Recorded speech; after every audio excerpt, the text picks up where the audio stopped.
Good evening and welcome to West Catholic High School. Tom Mikowski along with Joe Sack as we call all the action here tonight at Falcon Stadium. It's the West Catholic Falcons coming in, Joe, at 7-1. They're only lost the first game of the season against Northview.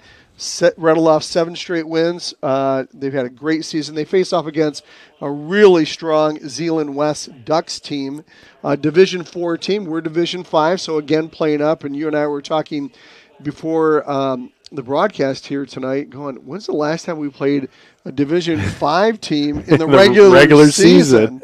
It's been a little while, but we're playing Division 4. They're 6-2. West Catholic comes in at a 31-21 winner over Forest Hills Eastern last week. We'll talk a little bit more about that.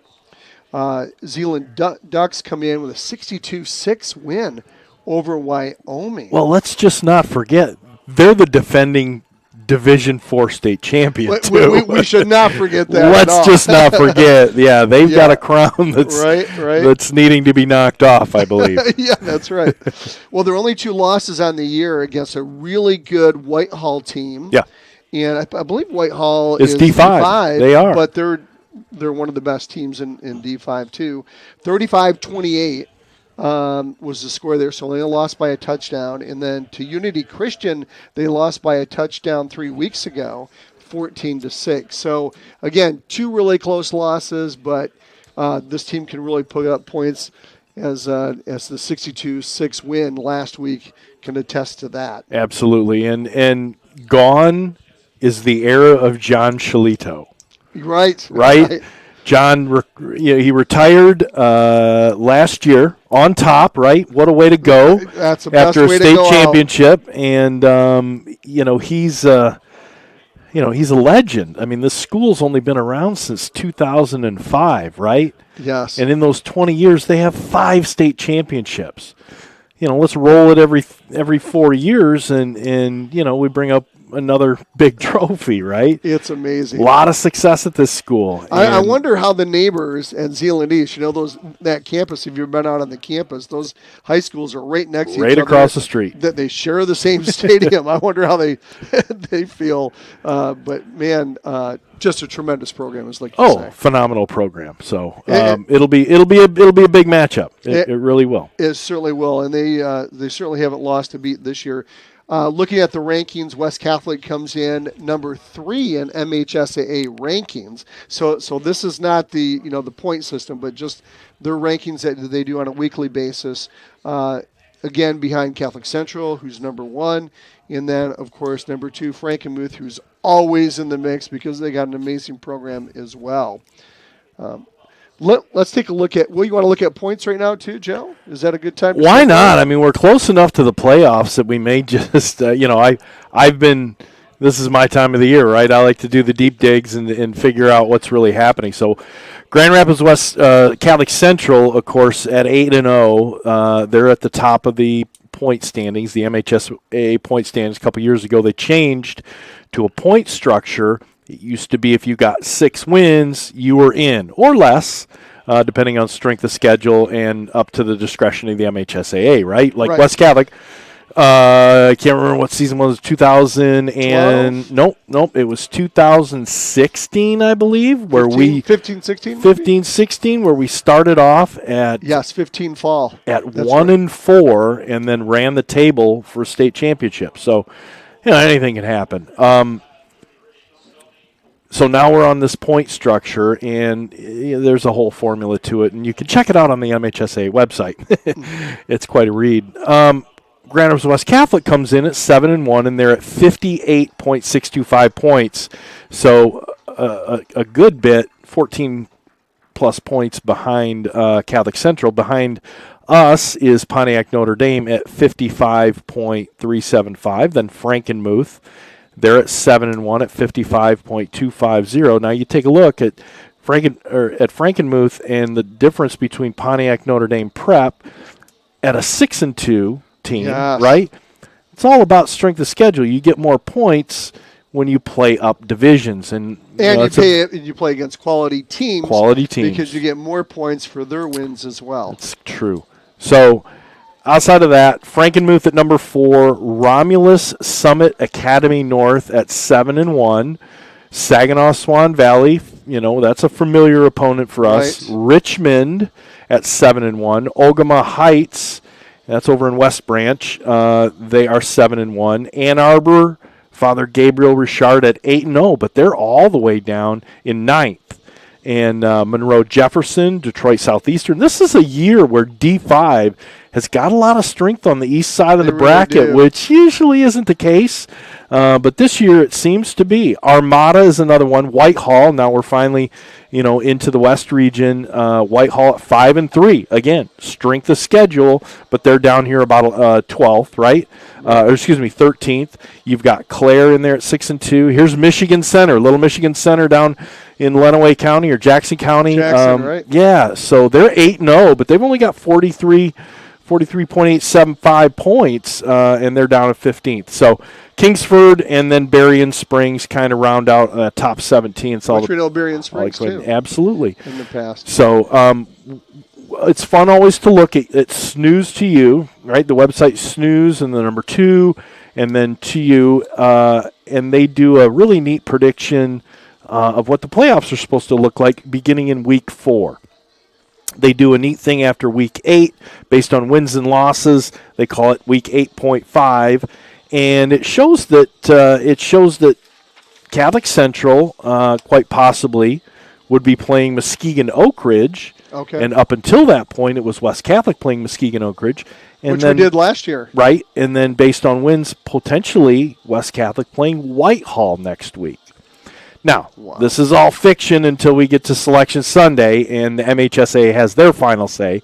But Whitehall a lot of fun. Would be a tough first game. I think it would. Yeah, they're that's a strong really team. Tough first game. They really are. Which you look at it, with Whitehall being as strong as they are, playing them out the gate, and then of course, really a matchup with Catholic Central probably week 2 again. And the most important thing about that point structure is Catholic Central being ahead of West Catholic in the points is the fact that they're going to get home field advantage. So remember, you don't go to the neutral site till later on in the playoffs. Exactly. Your first 2 games are going to be at home for whoever has the most points.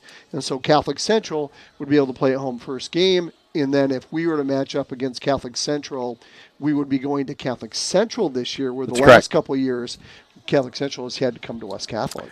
Exactly. And we owe them. Anyway, let's not get ahead of ourselves here.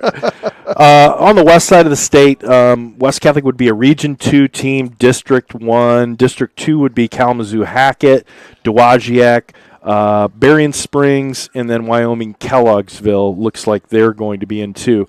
Region 1 on this side of the state, Ogama Heights, Negaunee up north, and we know them, playing them in the Division 6 state championship game. Kingsford, who's always a perennial powerhouse, and then Coach Landon Grove's high school alma mater, Gladwin, is in there at 5-4. So a lot of interesting stuff to look at. Again, Snooze to You. It's always kind of fun if you're interested in high school football, and they do a really good job. But like I said, it's fiction until the MHSAA has their say and Selection Sunday occurs, which, by the way, is going to be now on the MHSA website, handled by the NFHS. So you can stream it. Okay. You can stream it. So you're going to have to go to the MHSA website, and that'll be Sunday evening, 6 o'clock or somewhere in that. But that'll be kind of interesting. So, and I'm sure West Catholic will have a get-together. I've not heard yet. Maybe you have. That they do a get-together. Yeah, they do a little get-together with the team and stuff. We've gone in the past on occasion, usually like at B-Dubs or somewhere. Yeah, the West Sider, I think or Best Side's had them. Okay. Right? I think that was last year. Yeah. So, anyways, it's fun. Week 9, it's here already. I know. It's kind of crazy. The season just went by so fast. Unbelievable.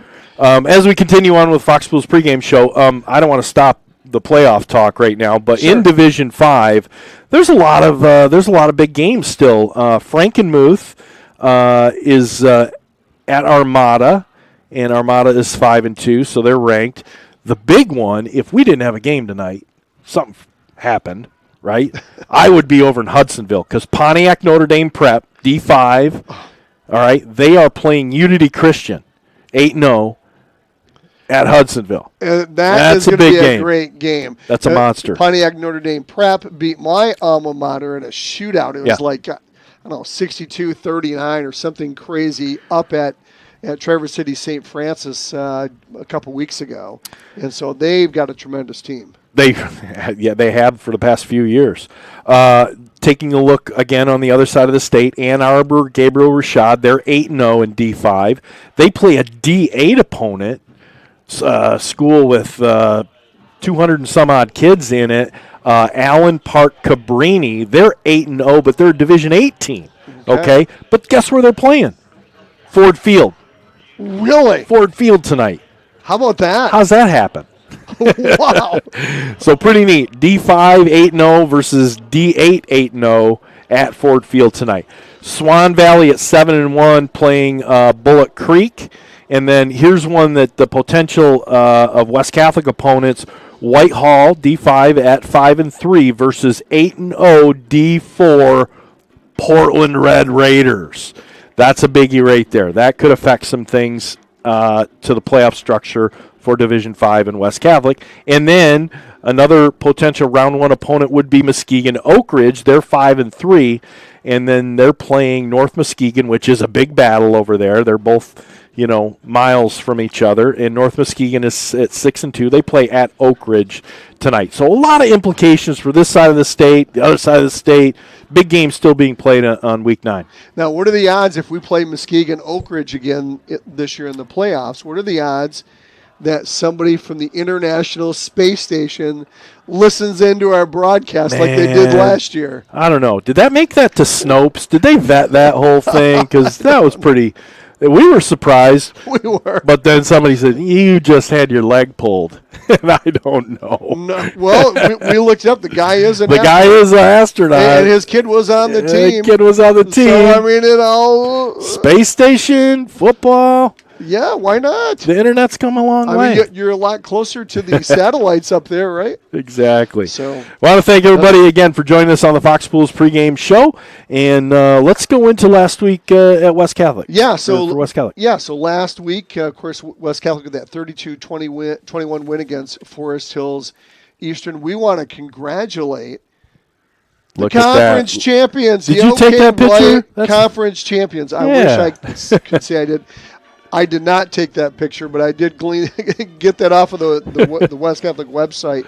And we want to congratulate this team. 4th conference championship in a row, Joe. Fantastic job. And, we're looking for great things to come in the playoffs. But that was a great win. 32-21 last week. If you look at last week, Forest Hills Eastern had a tough offense. We looked at Drew Farrick had 13 carries for 122 yards for Forest Hills Eastern. And then, of course, the wide receiver, who we were super impressed with, had a kickback for a return. He had an interception for a return for a touchdown that got called back. But Luke Rosenbrook, 10 receptions for 202 yards and a touchdown. One of the best players that we've seen in West Michigan. We've seen this year. Yeah, he was phenomenal. He was worth the money coming to the show, right? He was 10 catches for 202 yards. He was up for everybody's player of the week, whether it's the TV station or M Live. For sure. He was listed up in there, and just a dynamo, I'm telling you. Not a big guy, but fast and agile and hard to bring down, and played some defense, and very impressed by him. We still are. A week later. Well, we saw not only the quality of play from him at wide receiver for Forest Hills Eastern, but we also saw Thomas Pucksta. Yes. 6 catches for 119 yards and a touchdown. And he was up for Player of the Week on Wood TV, I think it was. Wood TV. For the play of the week, I should say. He had that touchdown catch in the near corner of the end zone. He went up high to get it. Took it away basically from a Forest Hills Eastern defender, and one of the best plays of the week. Absolutely. About a 37-yard toss, 27-yard toss. Grady Augustin, and in the pylon, the front pylon, he went up, took the ball away, landed on the pylon. They called it a touchdown, and that was one of the plays of the week. It was a phenomenal catch among a lot of great catches this season around the area. And I want to congratulate. We had him up after the game, and the kid's only been playing football for a year and a half. Yeah, he's like, I just started my sophomore year, which I didn't realize. Okay, you look like a natural out there. We were saying how comfortable you looked. And he's a basketball player, so and a baseball player. So good hands, just a different size and shape of the ball, but he's impressed us since week 2. Yeah, absolutely. Really he's really turned it on. And he lost to Camille Hilliard, the running back from Catholic Central. So they're kind of 1 and 2 for plays of the week. Hilliard had a great run where he kind of spun away from a defender and went like 70 yards for a touchdown. He ended up getting the play of the week. But I heard that Puxer was right there. I heard that on 5th hour at Catholic Central, they just had all the kids on their computers voting. I heard that. It's a rumor. Maybe a rumor. I don't know. Here's the good news for West Catholic. 469 yards of offense. Seems like every week we're talking about them going over 400 yards of offense, which is fantastic. 123 yards rushing for Colin Abram, 152 yards rushing for Connor Olszewski.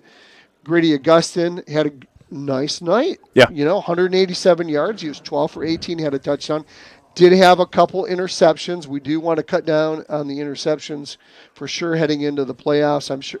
I think the turnovers, we look at our turnovers for the year. I think we've got 12 turnovers. We've only forced 12 turnovers, so we want to really win that turnover department. And then the penalties. You and I have talked about that a little bit, so we want to try to clean that up tonight. 7 penalties for 65 yards last week. But otherwise, everything else looks really good heading into the playoffs. Of course, defensively, Jael Jujim, just another outstanding game. Oh, he annihilated a kid last week? Kid probably still feeling it. He had 12 tackles in a sack. Olszewski and Abram, for everything that they did offensively to put up almost 300 yards of rushing, they both had 7 tackles each. Correct. Gillespie had 6 tackles in a sack. Mossy Wickstrom, 6 tackles in a sack. He had a great game last week. And then, of course, Christian Patterson didn't have a ton of tackles, but he had maybe the play of the day in terms of just the defensive play where he tipped a ball, reached out, and leapt and got that interception at a really kind of critical time late in the game. Teams, driving down the field, and what an athletic play and the awareness to stay, keep his eye on the ball after he tipped it. So tip, and he laid out for the interception. It was very impressive. So and again, he missed the first few games of the start of the year with an injury, but he's come back really strong. As we continue our Fox Pools pregame show, we want to thank our sponsors. Absolutely, and we appreciate everybody this season for helping us bring this broadcast to you. Fox Pools, swimming pool installation, repair, supplies, and accessories, of course, sponsoring our Fox Pools pregame show. And Custom Caulking, where quality is the priority, serving both commercial and residential customers. And they sponsor every Falcon touchdown.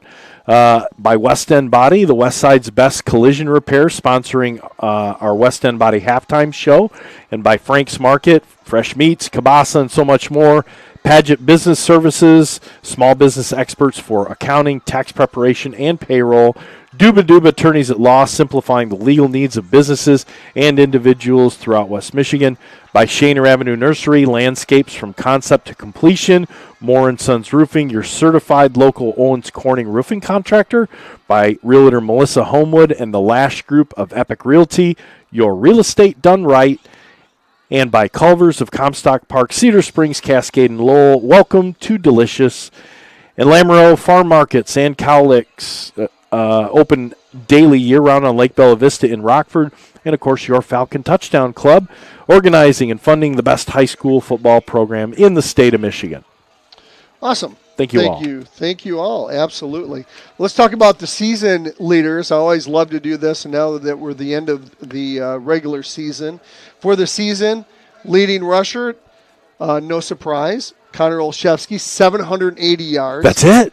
10 touchdowns. Oh, that's it? But the reason why he only has 780 is because he's got a guy in the backfield with him who's gone for over 700 yards himself, Colin Abrams, 701 yards and 11 touchdowns on the night. Thunder and lightning. So almost 1,500 yards, 1,481 and 21 touchdowns from that running back position just between those two. What kind of promise did Coach Grove make to these two? Boy, you guys are really good. I'm going to split it amongst you. Yeah, right. And that's happened. They're so close on their carries and so close on their yardage. Fantastic.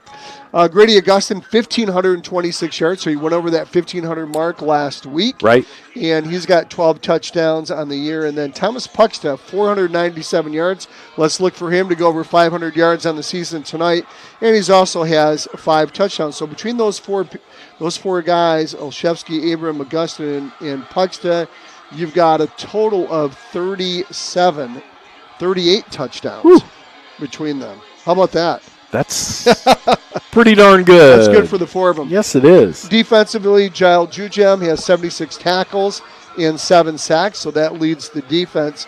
Connor Olszewski, 3 interceptions on the year. That's huge, yes. So it leads the defense with interceptions. We look at special teams. Landon Smith, 4 for 6 from the field goals, and then he's 29 for 32, or a 90% clip from the extra points. So that's your season leaders. I look over this defense, too. These tackles for loss are phenomenal. Giles Jujem, 7 tackles for loss. Colin Abrams, 7 tackles for loss. Christian Peterson, really, I mean, what do you have, 3 games that he didn't play, right? Was it 3 or 4? 6 tackles for loss. Those are really impact players. Max Wildman, Jack Franzak. Unfortunately, Jack had knee injury and he's no longer active on the squad. But those TFLs, they tear it up. They tear up opponents' offensive numbers like nothing else.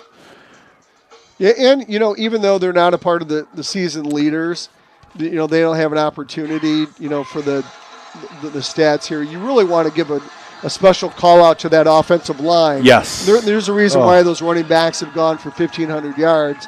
You've got Jacob Timmer, of course, the CMU signee, Brad Schultz, Luke Momber. You've got Jan Jujem, and then, of course, Aiden Gravelin, too, kind of leading the way, blocking for those running backs. So just want to give kind of a shout out to them and how great a year they've had as well. Oh, phenomenal. Yeah. We haven't had up yet this year. It's Jacob Timmer. We have not. And let's hope he's got a good game. Maybe we'll bring him up. I hope we can, because I'll tell you what, this season started around Jacob Timmer and his size and his agility and everything else. He has been an incredibly impactful player on the team this year, but we just haven't had him up. That's kind of crazy. Yeah, it is kind of crazy. Well, again, sometimes those offensive linemen go under the radar, and we certainly don't want them to go under the radar. If we look at Connor Olszewski, he averages 8.2 yards per carry. Colin Abram, 7.6 yards per carry. So, between them both, almost 8 yards per carry. Right. I mean, the offensive line's doing something right. They sure are. As we get set here, we're pretty close to national anthem time, and we want to kind of start in on the Ducks here. Division IV Zeeland West Ducks. They got an enrollment of 1,002 kids. Big school, right? Yes. For a D4 team. They were the 2024 Division IV state champs. West Catholic played them well last year, right? They did. We were tough. We were leading at halftime, and it was back and forth in the second half, and then they took some late ones away, but a really nice job. First-year head coach Jeff Bullhouse taking over from really a legend in John Chalito. He's 6-2, which is the team's record right now. For 20 years, he was the JV coach at Zeeland West, and of course the varsity assistant for all those years. So very familiar with the kids, the team, the program, what they run, and he's been a big part of how it built. So it's a natural progression for Coach Bullhouse. So it'd be interesting to see how he's doing here. It seems that they haven't missed a step, right? Right. This is the fourth meeting between the two teams. Zeeland West leads 2-1 on the series. Last year, again, Zeeland West edged West out at 34-20 in that second half. In 2017, we got to go all the way back to about the third game of the season at 17-6, and then in 2016, we've got our national anthem.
And the award-winning West Catholic Marching Band.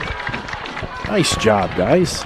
So welcome back to the booth on senior night. Yeah. Here at West Catholic. I always love this senior night, Joe, because at the end of the game, all the seniors start at one end of the end zone, arm in arm, and walk the entire field together one last time.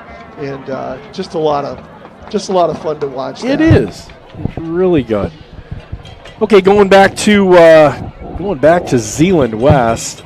They started out the season at Detroit Old Redford. Got a 44-0 win there.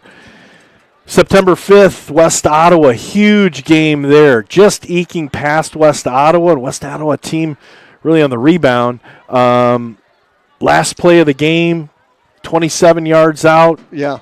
Aired it out. Ball was tipped by a West Ottawa team, and it was caught then by a Zeeland West receiver in the end zone to end the game, last play of the game. So they pulled one out there. Then again to Whitehall, where they lost to Whitehall, 28-35. Then South Christian, they got a win there, 12-6. So that's a common opponent between the two teams, and both within a score. Then the Battle of the Birds there against Zeeland East, got a win there, 38-14. Took a loss to a great Unity Christian team. A tight one, though. They lost 6-14. Forest Hill Central took them to the house, 38-24. And then the big one against Wyoming last week, 62-6, leading 48-0 at the half. Yeah, they had 496 yards of offense, so both teams with over 400 yards offense last week.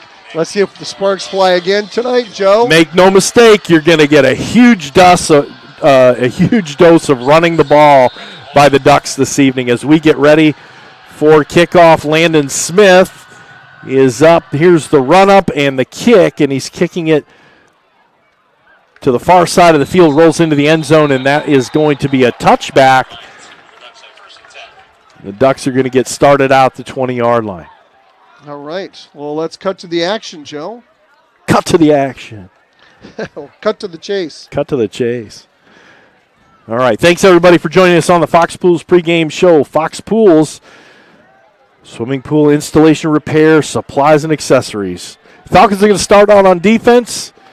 Let's see what they're all about tonight.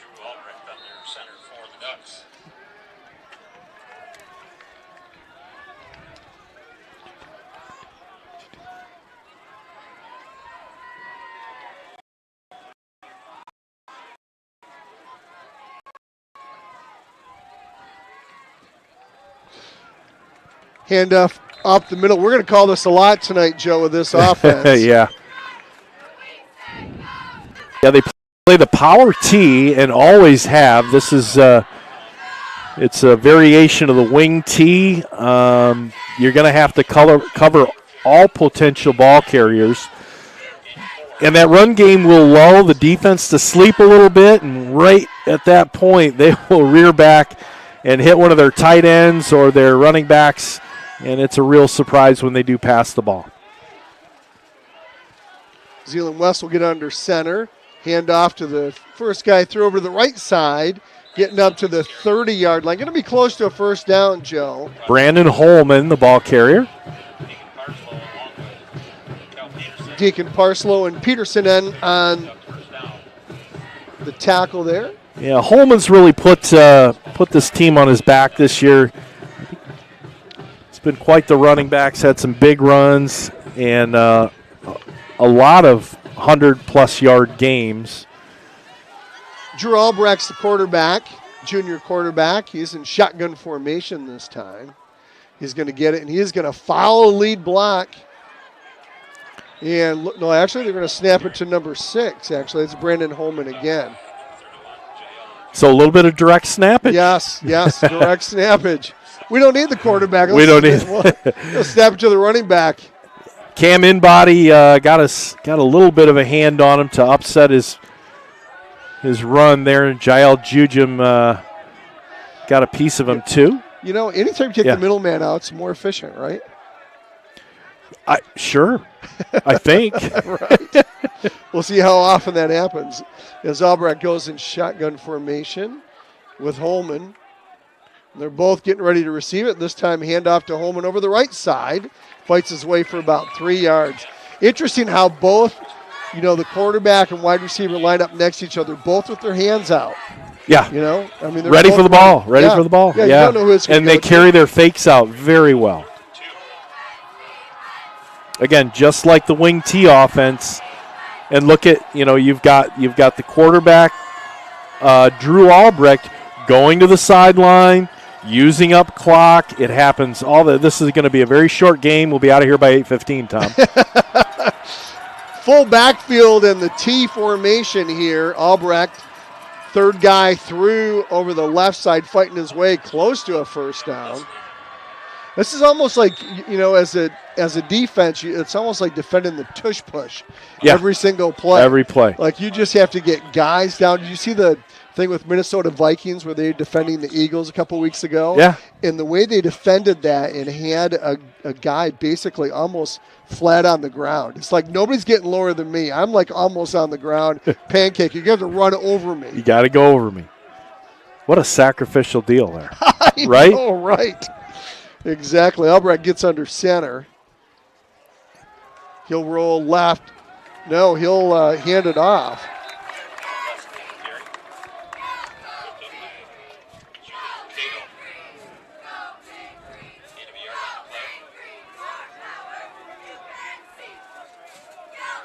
Albrecht to the sideline. We're gonna see this all night. Jeff Bolthouse gives them the play. Albrecht back to the huddle. He's going to call one of 6 plays, right? Right, yeah, exactly. We're doing number 6, boys. Okay. Let's do Come it. to the line. Yep. He'll have the full T formation behind him here. The St. Francis offense of old, Joe. Roll right. He's got a receiver there wide open. That's number 1, Jonah Leslie. He had a great game last week. Kicks it all the way to the 35. Well into West Catholic territory. They actually marked it at the 38. 1st and 10, and that's what happens. You get lulled to sleep by the run. My exact words. Just as soon as you are, and you're like, we'll get them this time. And it's always out on the flat. Right. Rarely do they go across the middle. I would say that 70% when they do pass the ball, it goes to the outsides. So just got to be very well aware of that. 1st and 10 here for the Ducks. They're inside West Catholic territory. Hand up the middle. Maybe a pickup of 2 on the play.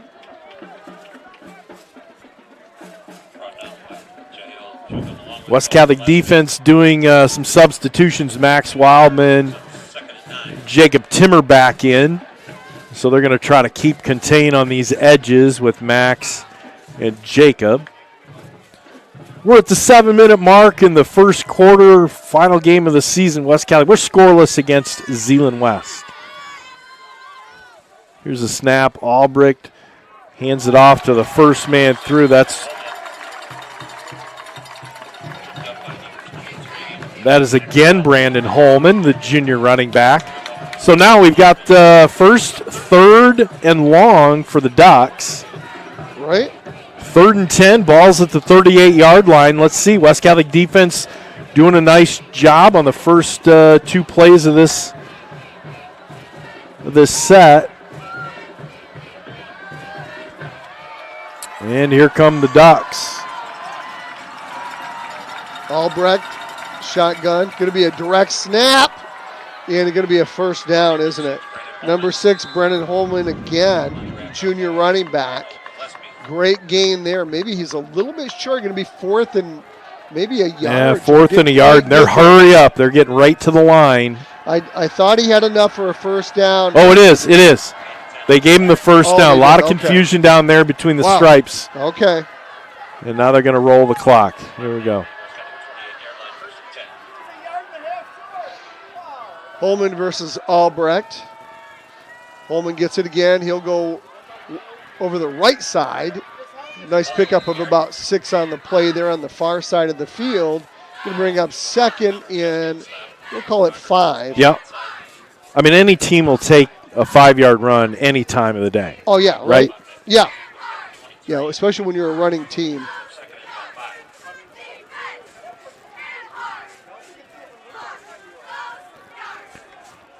Oh, we got a little bit of static in the line there, Tom. We're using the rusty internet line this time. Right. Trying to get that static to come out. Sometimes we can hear it on our side, but not there, but with our listeners. Keeper up the middle is Holman again, and he's got a first down. Is there a fumble? No, not a fumble. Gosh, wow. Great run up the middle by Holman. He's having a night already. Yeah, Parslow on the tackle, but I'm going to tell you what, it's no mistake. They really know how to run the ball efficiently, and they have for years. These kids have grown up in this system. Yeah. And by the time you get to high school, all the terminology is the same. They've run the plays through in grade school, and that's how you build a program that wins a state title every 4 years. Right. Here's Holman Albrecht again. Holman's going to get the ball over the right side, and he's going to get tackled right away. Nice job there. That's going to be a loss of 1 on the play. Yeah, Noah Gillespie. Yeah, great nice tackle. job. He's fired up. Yeah, Holman went, he only had 6 carries last week, Joe, but had 81 yards for the Ducks. Yeah, not bad. It's a nice average, It's effective, yeah. It's about 13 yards. It'll keep you in the starting lineup.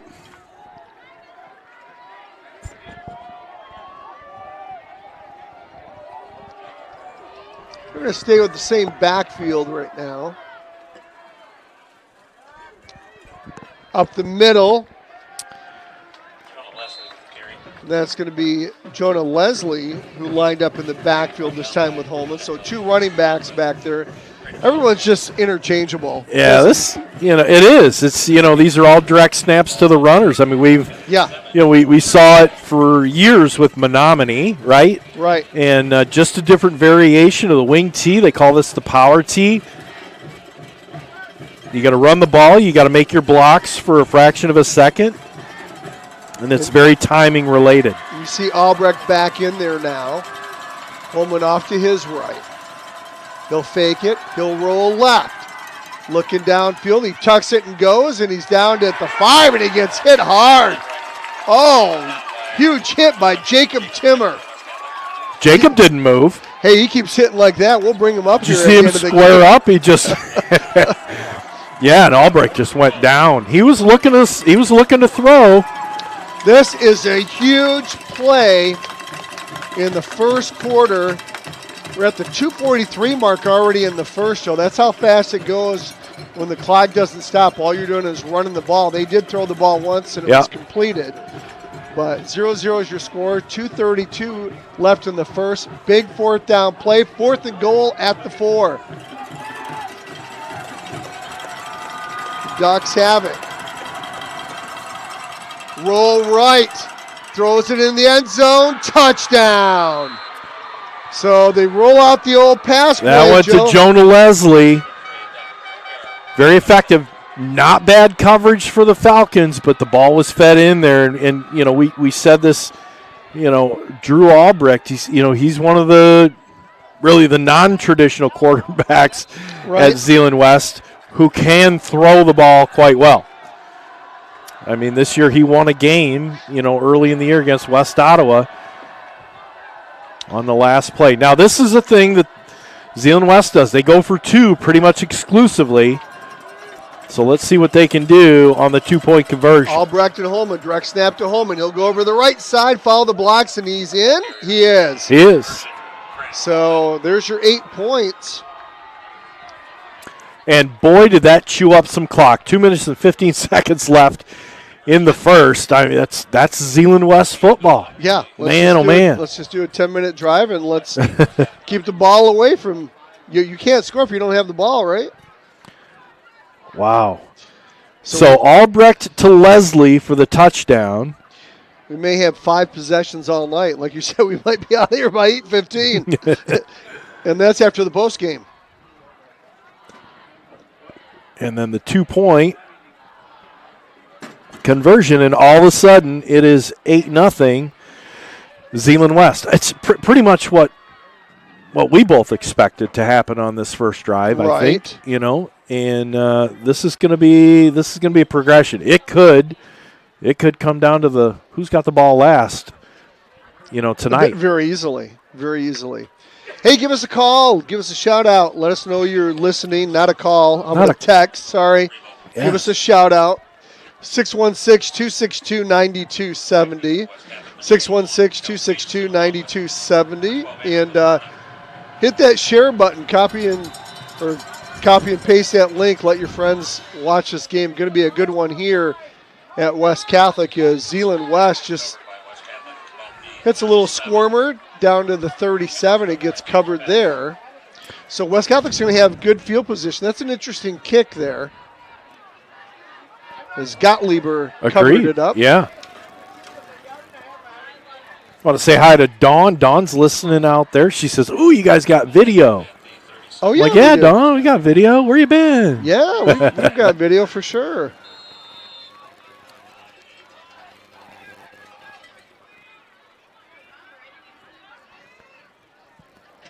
Here goes Augustin. He's in shotgun formation. Olszewski, Colin Abrams is going to get it. Going to take it over the left side. Going to pick up about 7 on the play. Guess what? We can run the ball, too. Right? Yeah. 7 yards of carry. Here we go. Yeah, Lisa Arbanis Jackson. Hi, Lisa. Listening to the Falcons. They're at the Cedar Springs game that Tim is announcing. So that's fantastic. Great. Here goes handoff to Abram. He'll go over the right side. Got a hole there. He's going to break contain at the 50 in Zeeland West territory. Down to the 44. And he's got a West Catholic first down. Colin Abram, he saw, the initial hole and backed out of that. Kept coming to the sideline. Finally broke contain. Got into Zeeland West territory.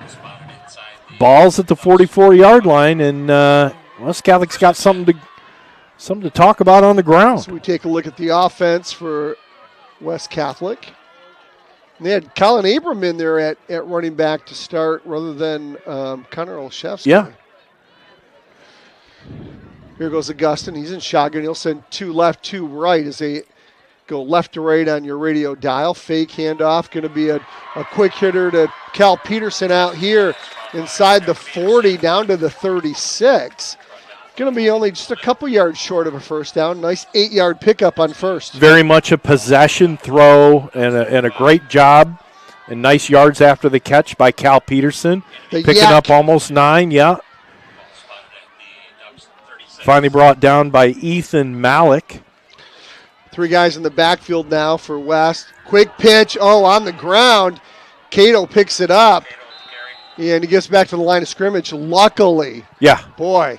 Not a good pitch there. Yeah, Augustin was owning that one. He said, sorry, Julian. So we haven't seen Connor Olszewski in the backfield. No, he's waiting on the sidelines. He says, I'll get my chance. Yeah. He was already out on defense, I think. Right. And it's a very physical You got to play a physical defense. As Guess we wind what? down the first quarter already, the Ducks lead 8-0 at the end of one. I got to pay some bills, Tom. Let's do it. Unbelievable. Right. Fox Pool's located on Alpine Avenue between 7 and 8 Mile roads. Fox Pool is West Michigan's best source for both in-ground and above-ground pools, featuring full-service showroom with chemical supplies and accessories. They feature annual closing and opening services as well as repairs and installation. Fox Pools does it right. And since 1965, West End Body has been serving Grand Rapids when those days happen. Watch out for the deer, and they do happen, right? So if you've had a mishap with your vehicle, call Gavin to get everything fixed up. Working with all insurance companies, West End Body is your single source for collision repair. They're located on 1693 Leonard Northwest, and they sponsor our halftime show. And the new Frank's Market, they're located at 1020 West Fulton in Grand Rapids, featuring the area's best fresh and smoked kielbasa, awesome steak, succulent roast, hot shots, deli meats, and so much more. Stop in and experience the fantastic service and products the Stanizak family has delivered in Grand Rapids for decades. Since 1933, Frank's Market is the only choice. Both teams break their huddle after the quarter break here. West Catholic's going to come onto the field. They flip it. The ball is going to be at the 37-yard line, and it's going to be a 3rd and 3 for the Falcons. So West Catholic's going to go right to left this time, fake, and it's going to get passed out here on the near side. That's Cam Inbody. Boy, Cam Inbody, that down and out route on the sidelines. He has had more catches. He's probably had 4 or 5 of those catches just in the past couple weeks. Great possession receiver, Cam Inbody. We had him up here, and he's a big kid. 1st and 10. Jet sweep. Handoff. Goes over the right side. And that's going to be Owen Hunter with the carry. He's going to be up near a first down, and they did get a first down. So nice run on the jet sweep by Owen Hunter. And it's another West Catholic first down. Like you said, Joe, we can run the ball too. We can run the ball too. Colin Abrams still in here on this first offensive set for West Catholic. Trips left for West. Here goes Augustin. Going to fake. Going to have pass it out here on the near side and get wrapped up right away. No gain on the play. That's Ethan Gottlieb with the catch.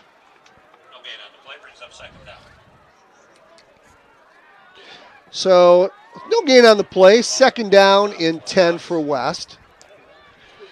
With the 11:05 mark here in the second as we're just starting the second. 8-0 Ducks with the lead. As Cal Peterson comes in, and he'll go wide right. He'll join Gottlieb out there. Along with Thomas Puxta. And then we have Kim Inbody here on the near side. Abram goes out in the flats. Inbody gets it.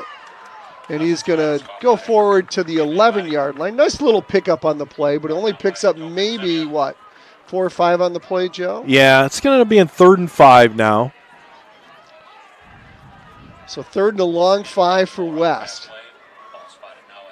The quick hitter to Inbody. Gustin looks over to Coach Grove, gets the play. Colin Abrams stays in there at running back.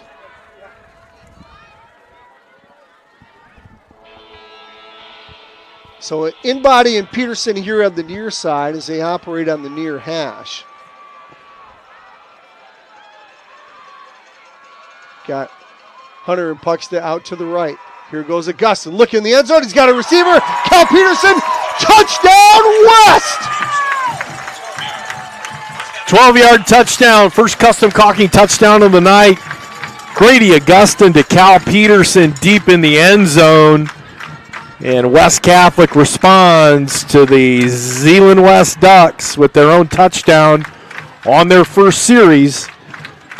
Nice pitch and catch. That was pretty. Yeah, it really was. And now West Catholic's going to take their traditional point after attempt with Landon Smith. The snap, the hold, the kick, it's up and it's good. And West Catholic 7 And the Ducks 8. Now, how do you respond to these 2-point extra points here, which is always a little bit of a conundrum because you get 3 touchdowns. You know, it's like kicking a field goal then, right? Well, then you got to have 3 touchdowns points. And a field goal. So we are at the 9:52 mark already, right? Game's only been going for 6 minutes. Right. And 2 scores. The Ducks taking up the majority of the first quarter to put their score up, and then West Catholic marching down the field and scoring here at the 9:52 mark in the second. And that custom caulking touchdown deserves a shout-out. Custom Caulking is the contractor's choice for quality waterproofing and crack sealing in West Michigan and beyond, both residential and commercial. Custom Caulking should be your only call.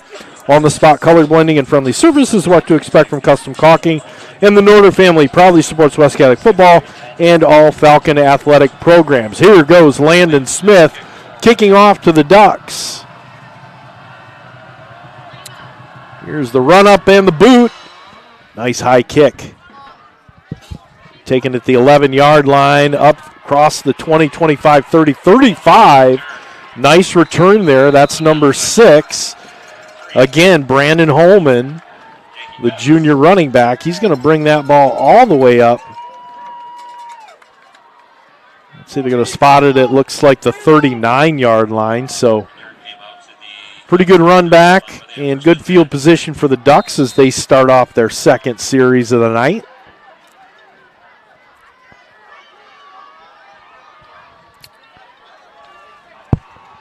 And this time, Jonah Leslie comes back with the play.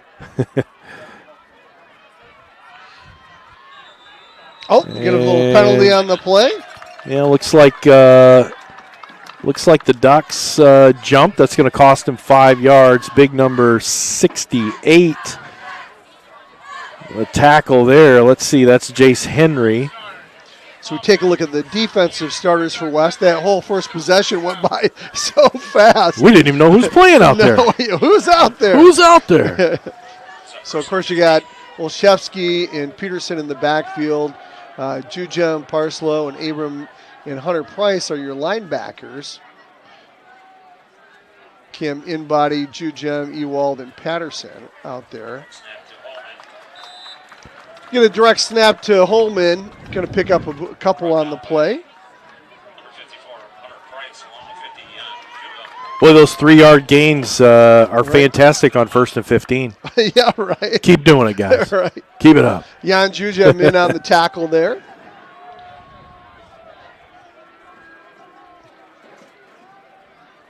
Of course, Christian Patterson out there as well.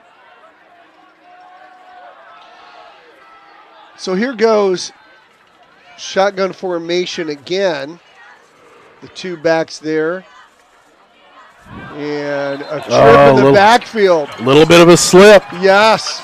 Going to be a loss of a couple yards on the play. Jonah Leslie took the direct snap, heading to the far sideline. And he slipped down, and now it's going to be a 3rd and 13. Big 3rd down play here. So Holman will be in the backfield with Albrecht. And watch for that pass. Yeah, they're overloaded on the right-hand side. Here comes the pass. Albrecht, he's looking deep. He's got a receiver there. It's intercepted by Olszewski. He'll take it to the 40, the 45, up to the 48. And Connor Olszewski has his 4th interception of the year. Fantastic job. They had number 22, Logan Nash, out there, and he was running straight down the field. Connor Olszewski came over from his safety position, got position, went right up for the ball, brought it down for his 4th interception of the year at the 8:23 mark here, and this is how you battle that 2-point conversion, turnovers, and head right down the field. Now, do you throw a dagger early? You take one deep. I don't know. Your running game's going so well here. Let's see what they decide to do. They're operating in the middle of the field. As you go right to left on your radio dial or on your YouTube feed. Here goes Augustin. He is going to throw it right away. And he's got Cal Peterson again. It's Cal Peterson night here on senior night. Senior night. Fantastic. About a 7, almost 8-yard gain. So it's going to bring up a 2nd and 3 at the 8-minute mark. If you're just joining us, it's West Catholic 7 and the Zeeland West Ducks 8. We're in the second quarter. Trips left for West and Augustin. Augustin gets it. He's going to fake handoff. He's going to keep the ball. Nice job. Breaks the tackle. And he's got a West Catholic first down to the 35. Nice quarterback draw there. Showed a lot of toughness going through there. He was hit several times. And it's going to result in a first down. Ball's going to be at the 34-yard line. Nice call. And we were commenting on a quarterback draw, yeah. You know, in the pregame, Augustin's only got 34 yards rushing on the entire year, and a nice pickup there. As Owen Hunter and Peterson go off to the right side now. It's the short side of the field. Abrams gets the ball over the left side, breaks a couple tackles, still on his feet, all the way down to the 25. He got hit hard. Yes, boy, he did. He got stopped. Guess what? He didn't feel it. He got right up. He got right up. So 9-yard pickup on the play. It'll be 2nd and 1 for West as they near the red zone of the Ducks. And that was, who laid the hit, and he's down there feeling it too, was Drew Albrecht, the quarterback. Right. He's a sizable kid out there. Look at him. He's sure I'll bet you he's 6'3", and he's easily close to 200 pounds. He's kind of tugging at his right shoulder. Yeah, he he's goes, like, I kind of felt that. I kind of felt it. Here goes Augustin. Handoff again on the right side of Abrams. He follows a block over there. He's going to get tripped up. And, boy, he's going to not even make it back to the line of scrimmage, Joe. Nice job by the Zeeland West defense on the pursuit. They'll lose a yard. No, it looked a little bit, you had Cam in body, and he was going through the slot there in motion. The ball was snapped, and it looked like Timmer had taken that first step back, and he had to jump over his leg a little bit, which kind of messed up the blocking scheme. But might be in 4-down territory here for West. Let's see. Hand up over the right side again. Abram dances his way. Does he get a first down? He sure does. Pile. Holy moly. He came out of a pile like you shot from a cannon and got a West Catholic first down. Just elusive, hard to bring down, and powerful. Boy, he was in that pile, and all of a sudden we thought, is he going to get it? And also he could come shooting out of it. And he got like 3 more just on that surge. Phenomenal pickup. So that'll bring a first down for West. They trail 8-7 here in the second quarter. Augustin shotgun. Abram catches the ball out in the flats, out of the backfield. He's at the 20, breaks a tackle, the 15 to the 13. He is running like a power back. Jonah Leslie had him squared up. Jonah Leslie, number 1 on the Ducks, squared up, and Colin Abram put his helmet down and his shoulder pads down, knocked him over, and then continued on with the run, picking up, 7 yards on the play. This kid is running with authority. Beast mode, man. Week 9 right? Beast mode. That's true. Phenomenal. That's why you got the start tonight at running back. Holy cow. This is fun to watch. 2 guys go in motion for West. Again, Hunter and Peterson, they go here on the near side. Here goes Augustin. He's going to pass it. And he's got Isaac Plum there. He's going to take it to the 6-yard line. Couple nice blocks by the wide receivers there. Yep. And that's going to bring up a 1st and goal. Ball's going to be, it looks like, at the 7-yard line. So after that interception, West Catholic making the most of that turnover by the Ducks. We're already down inside 4.5 minutes. 4:26. They trail 8-7.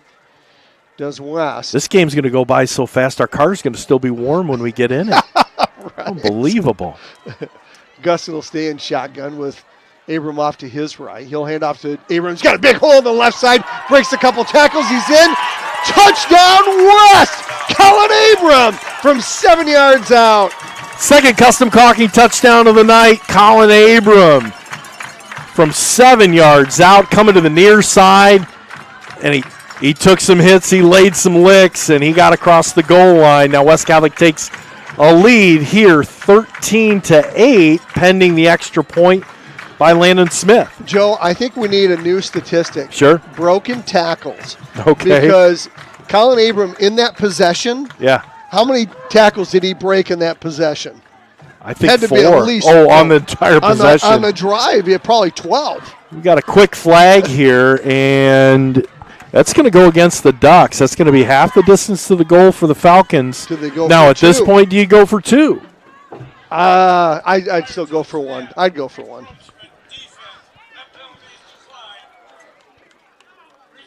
Okay, West has declined it, and they're just gonna do a retry here. Landon Smith Comes a plays snap, good kicker, snap, and we here got it goes the again. other one. What do we got now? Maybe we should take the penalty. If they get like 3 in a row, we'd be at the 6-inch line. Oh, false start. So that's gonna back him up. So gravel in on the left side there. Sophomore lineman. So Landon Smith will line it up, and let's kick it again, Joe. Good snap, good hold, good kick. So 14-8 is your score here in the second. We got a good one. We got a great one. Pageant Business Services, your small business experts for tax preparation, bookkeeping, and payroll. Don't have your tax prep and accounting be a coin toss. Leave it to Pageant Business Services to get it right. Falcon fans, visit Pageant online at pbsgr.com. That's pbsgr.com. Thanks to Mark Davey and his great staff. Pageant, located on Lake Michigan Drive, right next to Mr. Burger. And Epic Realty is a national leader in real estate, and Melissa Homewood is your local expert when it comes to buying or selling your home in West Michigan. Melissa can orchestrate market watches, property searches, home value assessments to make your buying or selling process as thorough as it can be. You can find Realtor Melissa Homewood on the web at melissahomewood.com.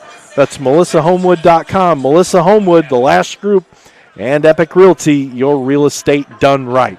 Hey, I told you that Notre Dame prep team was pretty darn good. They beat my Traverse City St. Francis Glads. Right. They are winning right now 20-12 over Unity Christian. Wow. At Unity Christian at Hudsonville.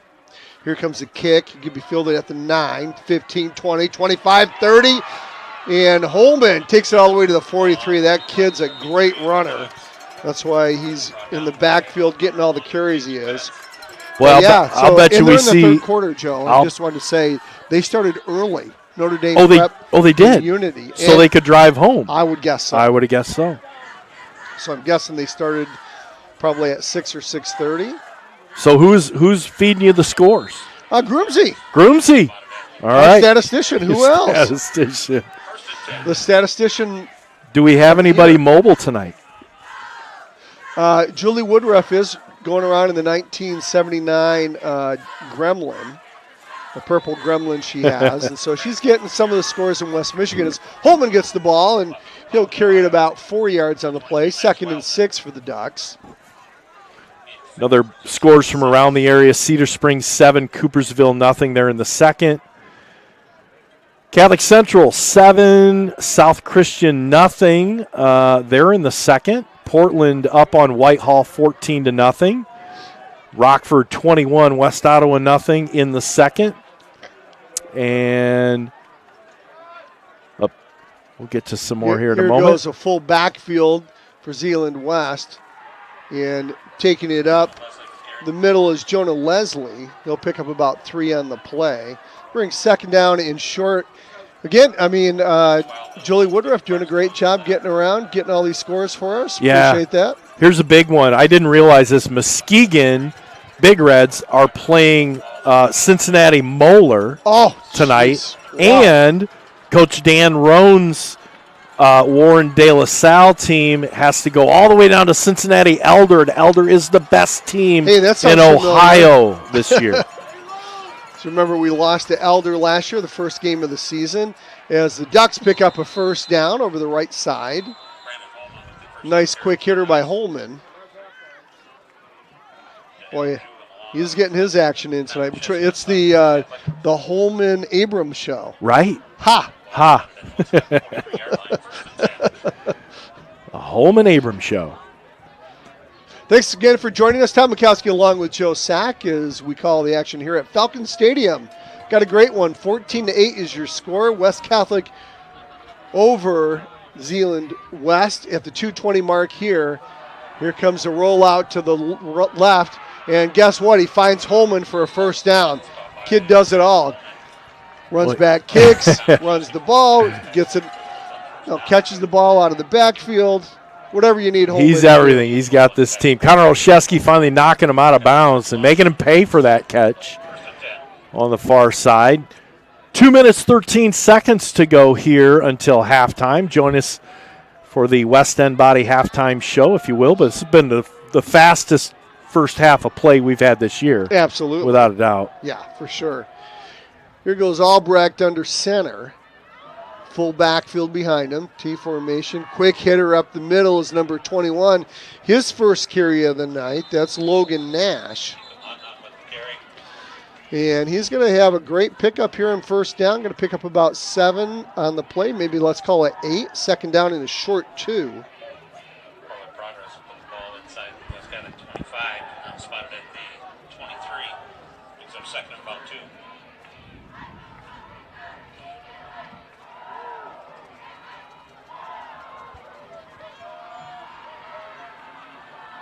Here goes Albrecht.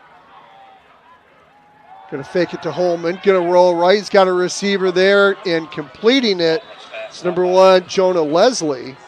Going to get down to the 9-yard line. Nice job there. Throwing the ball a little bit more than what we thought they would tonight. But then again, you just never know. No, you don't. So with a minute 30 to go here until halftime, Zeeland West getting down the field using that pass. They want to obviously score before halftime. Well, I think they looked at the tape from last year, too, and knew how well West defended against the run. Right. Better than most teams. Here goes Albrecht. Handed up over the left side. And that's Leslie.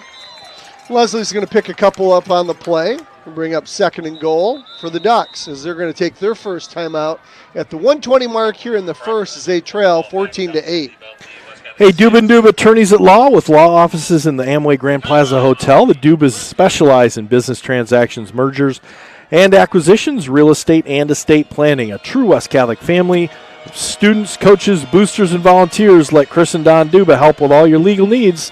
Duba Attorneys at Law. And fall's the absolute perfect time to create the beautiful landscape you've been wanting outside your home. And Shaner Avenue Nursery is the team you need to make this project a reality. Kristen Perez, proud West Catholic parent, will meet and design the look you want, making your home the envy of the neighborhood. So contact Shaner Avenue Nursery and Kristen Perez at 616-293-7228 or check them out on the web at ShanerAvenueNursery.com. Moore & Sons Roofing. If you need to repair or replace your roof, choose Moore & Sons Roofing. Moore & Sons, where you don't just get a great roof, you get a great roofing experience. The quality and craftsmanship they invest in every roof is second to none. So for all your roofing needs, choose Moore & Sons Roofing, an Owens Corning certified contractor. Hey, you want to make sure you join us for the Alumni Memorial Mass on November 4th at 6:30. That's going to be in the school's St. Maria Goretti Chapel. As you remember, students, faculty, and alumni of West Catholic who have passed away. All are welcome to attend. Refreshments will be provided after Mass. So that's November 4th at 6:30 p.m. As Albrecht brings the troops to the line. He gets under center. Hand up the middle.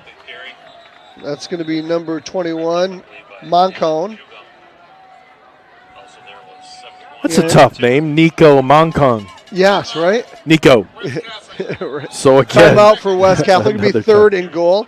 Hey, we want to talk about the Veterans Mass too. Speaking of masses, Joe, join the staff and students at West on Tuesday, November 11th at 10:20 a.m. at West Catholic as we honor those who have served our great nation. After Mass, veterans are invited to join us for a light luncheon. We hope to see you there. And Experience West. This is one of the best nights if you're a middle schooler. Yep. One of the best days, I should say. 7th and 8th graders and their families are invited to join us for Experience West on Tuesday, October 28th. Experience West is an interactive open house filled with opportunities to learn why West Catholic is the best place for your students' high school education. Visit grwestcatholic.org/admissions to register today. That's grwestcatholic.org/admissions. And then a little bit about the Falcon Family Tuition Plan. This is big, Joe. yeah. West Catholic does a great job because they really feel like every family deserves a West Catholic education. And if they want an excellent, dynamic, driven education, they should have access to it. So that's why they're proud to offer the Falcon Family Tuition Plan, the strongest financial aid program yet. And we'll talk a little bit more about that as Albrecht gets under center.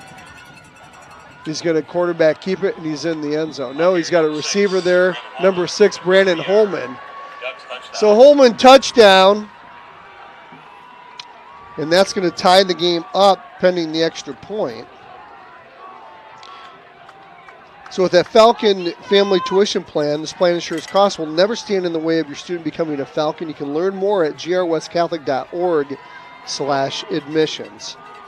So great financial aid available for those families that need it. As Zeeland West looks for the 2-point conversion here. Here goes Albrecht. He's going to pitch it back to Holman, and he's getting into the end zone. So again, it is the Holman-Abrams show, and what Zeeland West is going to take the lead 16-14 at the 109 mark, and that's why West Catholic called the timeout. They figured, hey, you've got over a minute left. You have an opportunity to march the ball down, maybe at least get into Landon Smith field goal range, and maybe take a lead going into half. And to everyone who craves a fresh meal made just for you, let our Culver's teams in Comstock Park, Cedar Springs, Cascade, or Lowell locations handcraft your meal with care. Come to Culver's and let us serve you a Butterburger made special just for you. Welcome to Delicious. And fuel up Falcon fans at Lamoureux Farm Market and Cow Licks. From farm fresh beef, pork, chicken, lamb, and salmon, always local, natural, and USDA certified, to our full-service ice cream shop. We've got something for everyone. Open daily year-round on Lake Bella Vista in Rockford. Follow them on Facebook for specials. Lamoureux Farm Market and Cow Licks. So here we go with the kick. Going to be a little squib kick. Going to be fielded there at the 25, up to the 30, and sliding down at the 34. Kind of a smart play. He knew he was going to go down, Joe. Didn't want to risk losing the ball. Yep, and save the time, right? Agreed. So was that Max Wildman? Or no, that was number 32. That was 32. That was Hudson Perry. Yeah. Smart play by Hudson. So that's going to be still a minute 7. Only took 2 seconds, Joe. So 2-second run back. Here goes Grady Augustin. He's got trips left. Augustin's going to look left. Now he's going to look in the middle of the field. He's going to tuck it and go on the far side. And he's going to run out of bounds at the 40. Nice job. Picked up what he could. Stops the clock. Second down in about 4 for West. Substitutions. Deacon Parslow comes in and Cal Peterson comes out. We're at the 1 minute mark. Only one timeout left for the Falcons, so they have to use it judiciously. Here goes run by Colin Abram. Nice hole on the left side. Trying to break contain and get out of bounds. He doesn't. Boy, great run, but only picked up 3 on the play. Well, forward progress. He kind of doubled back, and that's going to be a first down. No, wait, there's a lot of confusion here. Yes, and they don't have the stick set. Here goes Abram again over the left side, finds a hole, and he's up to the 49. So they're up hurry-up mode. Landon Grove not happy there with the clock. So 42 seconds left. So they gave him forward progress, even though he doubled back, and then. And I'm not sure. I'm not sure if the clock stopped right away because it took a while for that adjustment to happen. Right, it did. So when the ball was snapped, the chain gang hadn't gotten to their positions yet, and then it was a little bit of a hurry up, even though Abram picked up about 4 on the play. Right. That's not easy over there. I have not done the chain gang thing, but, I mean, you have very little time. You got to get with it. Oh, you do. And all you're waiting for that side judge to give you that swing of the arm. Right. And that was kind of questionable, too, because Abram had gotten enough, but then kind of doubled back to try to get some more and was brought down behind that. But forward progress. Right. Either way, West Catholic's on the 48-yard line, their own 48, looking to get across midfield. It's 2nd and 7, maybe 6. We might see more pass plays here, Joe, as they look to pick up first downs and stop the clock. Here goes Augustin. He's going to tuck it, and he's going to run, trying to get out of bounds. Does he get out of bounds? He does. So they blow the whistle. They stop the clock with 36 seconds as he gets into Zeeland West territory, but he's short of a first down. Got about 3 on the play. Yeah, going to mark it at the 49. So here goes 2 left, 2 right for West. Here goes Augustin. He's here on the near side. Cam in, buddy, and he gets wrapped up right away. Now, first down. They're going to stop the clock. West Catholic's running quick. They're running quick. Clock stopped with 32 seconds left. Now here comes a snap. They wind the clock. Now going deep. He's got it, buddy, and it's out of his outstretched arm. Falls incomplete, and in-buddy had to step on his defender. He did. That ball was just outside his fingertips as he laid out for the football here on the near sideline. So nice attempt, but falls incomplete. Now it's going to bring up a 2nd and 10, 27 seconds left. West Catholic with 1 timeout remaining. Plenty of time here with that clock stopping on a first down. 2 left, 2 right. Abram stays in there off to the left of Augustin. Here goes Augustin. Fakes it to the left. Now he rolls. Now he's going to throw deep. He's got in-buddy again. He adjusts. He can't get there. I'm sorry, that was Colin Abram he was looking for. Had him at the 5-yard line, but overthrew him. That's a heck of a pass by Augustin on the run. A little bit. They were going to cover 2 because on the far sideline, I was kind of pointing out Thomas Puxta. He was there. His defender had given it off to the safety, and there was a nice 10-yard margin there, but far on the other side of the field. Yeah, Zeeland West only rushing 4 guys. So here goes Augustin. Snap. Bull rush. Now Augustin's going to get out of the pocket. He's got some time over there, but he's got to throw against the grain here. Other side of his body, he's got a receiver. Cal Peterson, is he in? He's got to get 1 foot in. There was no, look at this. Oh, boy, it took a while. There was not an official within 20 yards of him. No. Yeah. Not even close. Boy, they were far away. They were not even close to seeing it, and it took them a while to call it. So now it's 4th down. Cal Peterson doing a really good job getting to the sidelines, running with his what do we got here? They're just going to kick it. Yeah, they're going to kick it. So 16-14, there's only 8 seconds left. I'd almost just throw it up for grabs. You could throw it to the end zone, wouldn't you, Joe? Yeah. With 8 seconds? But what? I mean, maybe Landon doesn't want to take the gamble on some type of crazy interception or fumble, so they're just going to kick the ball away here. And here goes the kick by Cal Peterson. Nobody's back for the Ducks. And is it going to get to the end zone? No. Yes, it is. 3 seconds left. Oh, I don't know about that. Was a bad call. Wow. Because he had flipped that ball as he was flying, and I don't think it went over the plane. Maybe it did. The official was right there. And then finally downed. Looked like at about the 1 foot line. So 3 seconds to go. And I got a feeling Zeeland West with a 2-point lead, 16-14. They're probably going to take a knee here.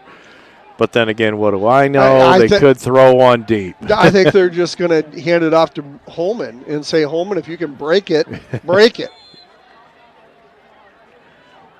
Let's see what they do here. That's my guess, as Albrecht gets under center. And they are going to hand it off. And guess who they hand it off to? Holman. And if he can break it, he breaks it. Well, you know what? You broke it all the way to the 45, but not enough for a touchdown. Connor Olszewski rode him for 10 yards trying to strip that ball away. Oh, wow. Oh, boy. Yeah. He almost broke it, Joe. That was defending a victory formation on a real play. Well, we're going to take a quick break here, a little halftime intermission. We will come back as we'll have all the stats from Coach Grooms, and we'll let you enjoy the West Catholic Marching Band.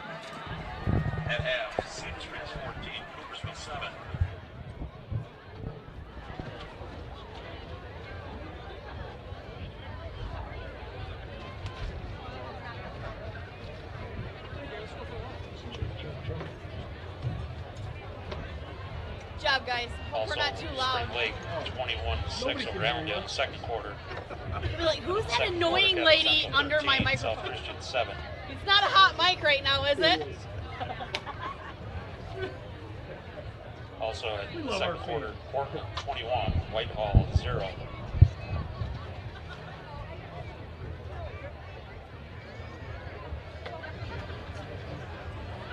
All right, let's welcome to the field our West Catholic Falcon Marching Band.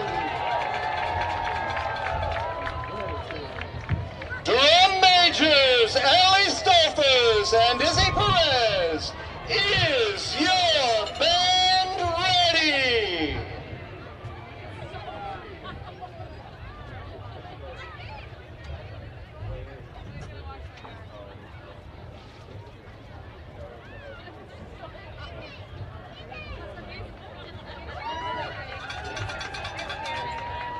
This year's show honors the election of Pope Leo XIV by featuring some of the great music associated with his hometown, Chicago. And tonight we dedicate our show to all the seniors of our band and color guard. We open our show tonight with music from one of the biggest bands of the 90s, from Chicago, the Smashing Pumpkins.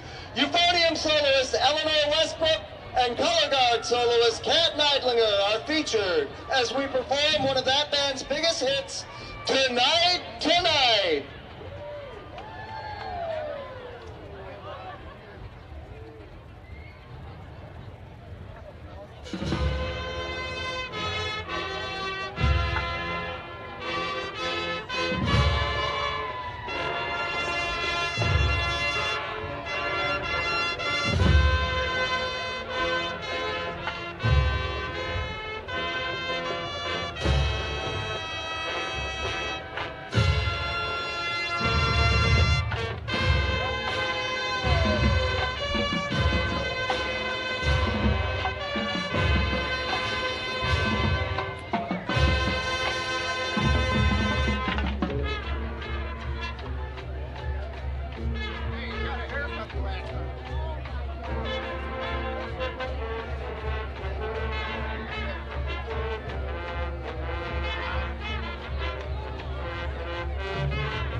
we interrupt this halftime performance to introduce to you some of the greatest people in our school, our band seniors.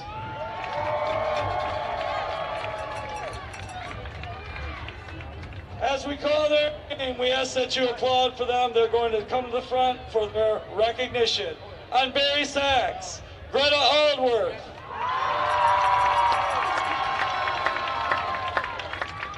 From the clarinet section, Brady Allen. From our drum line, Evan Beeler. One of our color guard captains, Marie Cameron. From the clarinet section, Maggie Fredericks.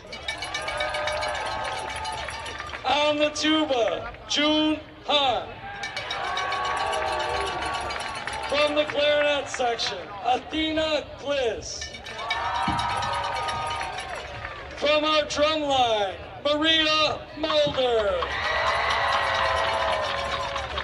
Our other color guard captain, Kat Neidlinger.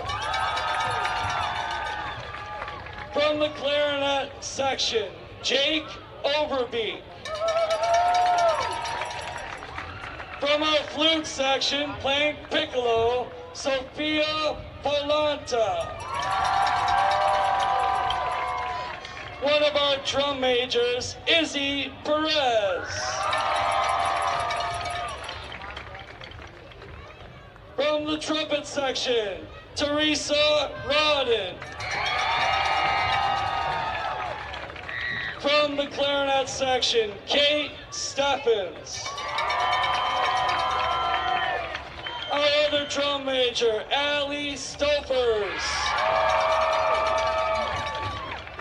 On the euphonium, Eleanor Westbrook. And finally on the trumpet, Jeremy Shue.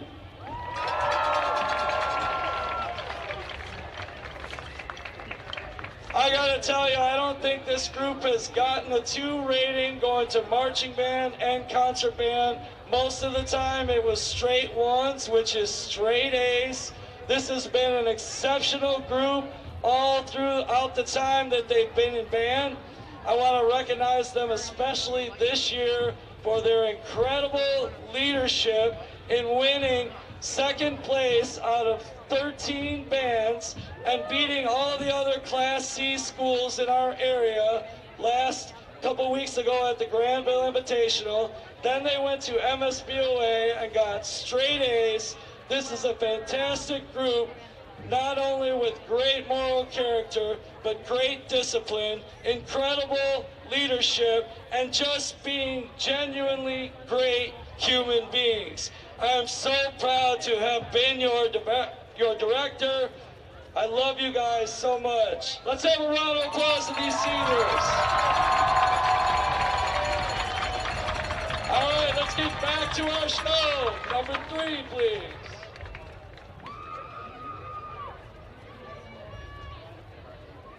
Our next song comes from the quintessential Chicago movie, The Blues Brothers. The people of Chicago dance to the beat of Ray Charles' song, Shake a Tail Feather. Now watch our band take that dance to the field to the beat of our drum line. Here is Shake a Tail Feather featuring clarinet soloist Jake Overbeek and color guard soloist Ella Larson.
tonight with another iconic classic rock band from Chicago, Styx. Here is their hit song, Come Sail Away, featuring trumpet soloist Teresa Rodden and color guard soloist Marie Cameron.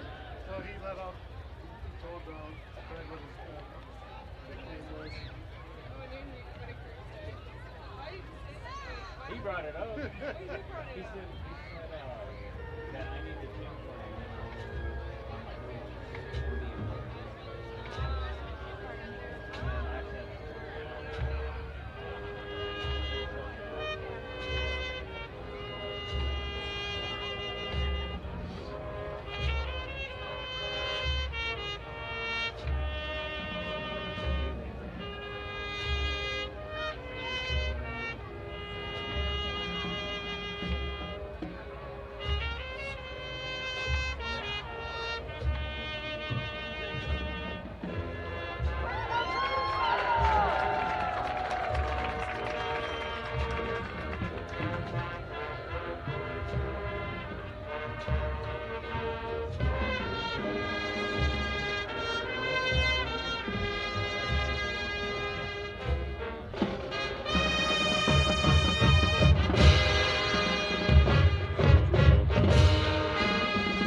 Welcome back to the West End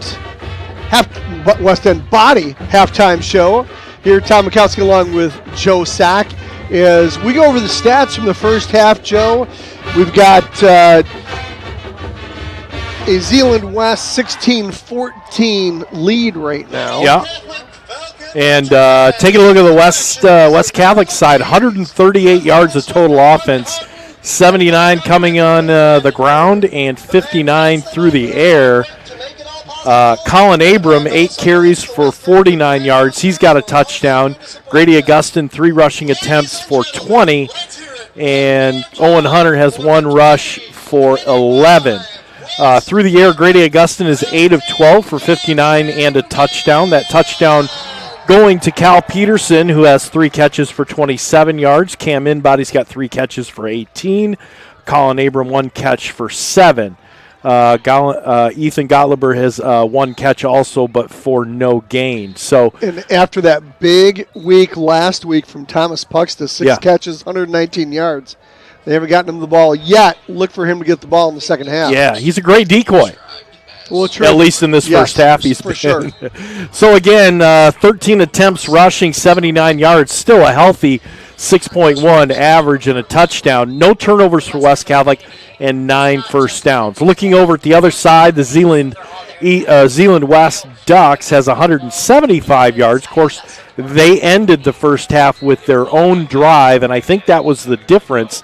Right. Pretty much even. 23 attempts rushing for 125 yards, and 90 of that goes to Brandon Holman. He's got 13 carries and a touchdown. 6.9 padded by that long run of the very last play. Nico Munkham has got 5 carries for 18 yards. Jonah Leslie has got 4 carries for 14 yards. and Drew Albrecht has got 1 carry for 3 yards. So that's your 125 on the ground on 23 attempts. They're averaging almost 5.5 yards per carry. Through the air, Drew Albrecht is 3 of 5 for 50 yards, 1 touchdown, and the turnover by interception, courtesy of, I'm sorry.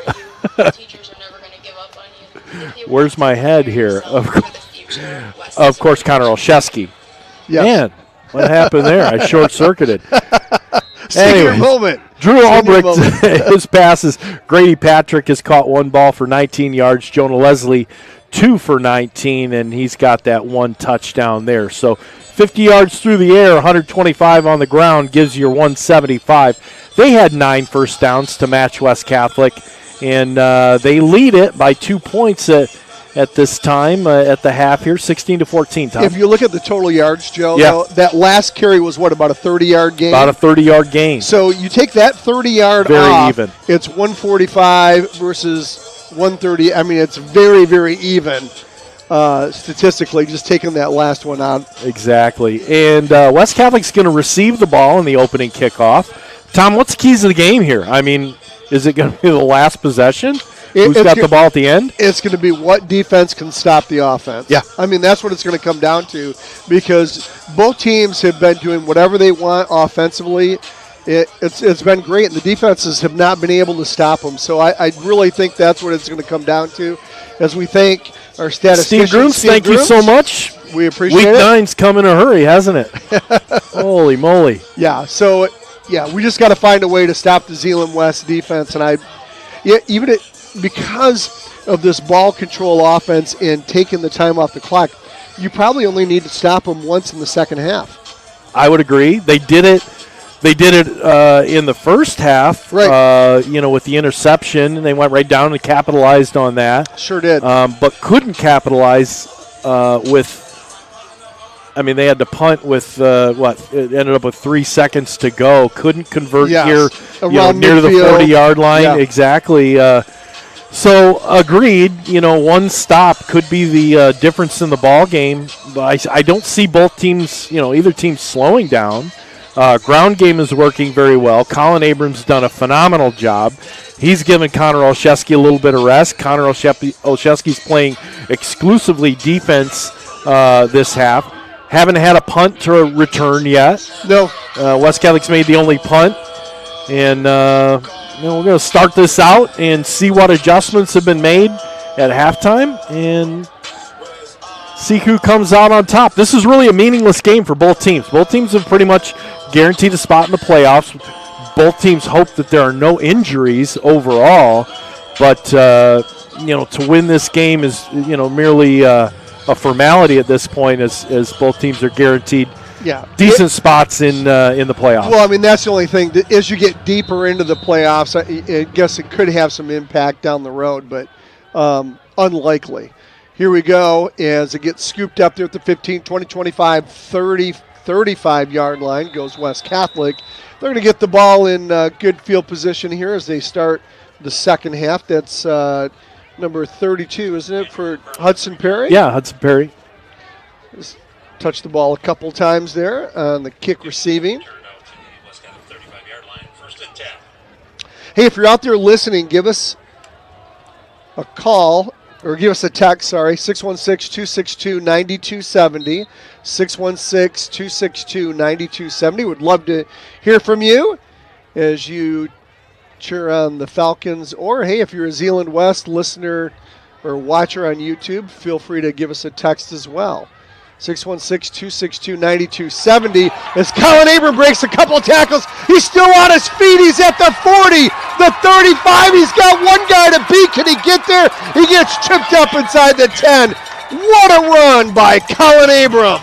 Boy, he sure did look like he was down here near the 50-yard line. Ran into a group and adjusted his field, came to the near side, had one man to beat, and who was it? Brandon Holman, Mr. Do-It-All for the Ducks. But that puts West Catholic deep into the red zone of the Ducks and looking to score here on the first play from scrimmage. 57-yard run by Colin Abram. as Cato comes in to give Abram a rest. Olszewski's still on the sidelines. Let's see if Cato gets the ball. Here goes Augustin. He's going to pitch it to Cato. Cato's going to get it, try to break contain. Now he cuts it back inside. Nowhere going. Nowhere going. He probably would have been best just try to hit for that corner, but he'll lose a yard on the play. Yeah, that was quarterback Drew Albrecht that picked him up. Cato, not a huge guy. He was able to. Let's see if they keep same team in. They're running some new guys out here. Gillespie comes in. Cato's going to remain in at halfback. Embody comes out. So it'll be second and goal. Here goes Augustin. He'll pitch it out here on the near side to Owen Hunter, and he gets close to the end zone. Is he in? Touchdown West! Owen Hunter from 12 yards out. Little out pattern, had some blockers, but weaved his way through, took a hit at about the 1 yard line, but was able to spin and get it in. And big touchdown for West Catholic to take the lead, 20-16. Custom caulking touchdown number 1 for Owen Hunter on the night. And West Catholic is in a lineup, and it looks like they're going to go for 2. They are. Here goes a quick pitch to Owen Hunter, and he's got it for the 2-point conversion. Huge. Boy, they overloaded the right side with all those receivers, Joe. They pitch it out to Owen Hunter. He follows the blockers. Great job blocking by those wide receivers. What do they say here? If you can't block as a wide receiver, you're not going to catch the ball. You're not going to catch a ball. Really nice job. Very quick hitter. Coming back to the ball was Owen Hunter, and he had a couple of blockers. Just needed to step over the goal line, and he scores. West Catholic now 22-16 over the Ducks. Overcoming those 2-point conversions is so tough. Yeah. So great start for West Catholic and a huge run by Colin Abram, 57-yarder to put him in scoring position on the first play of the half. Right.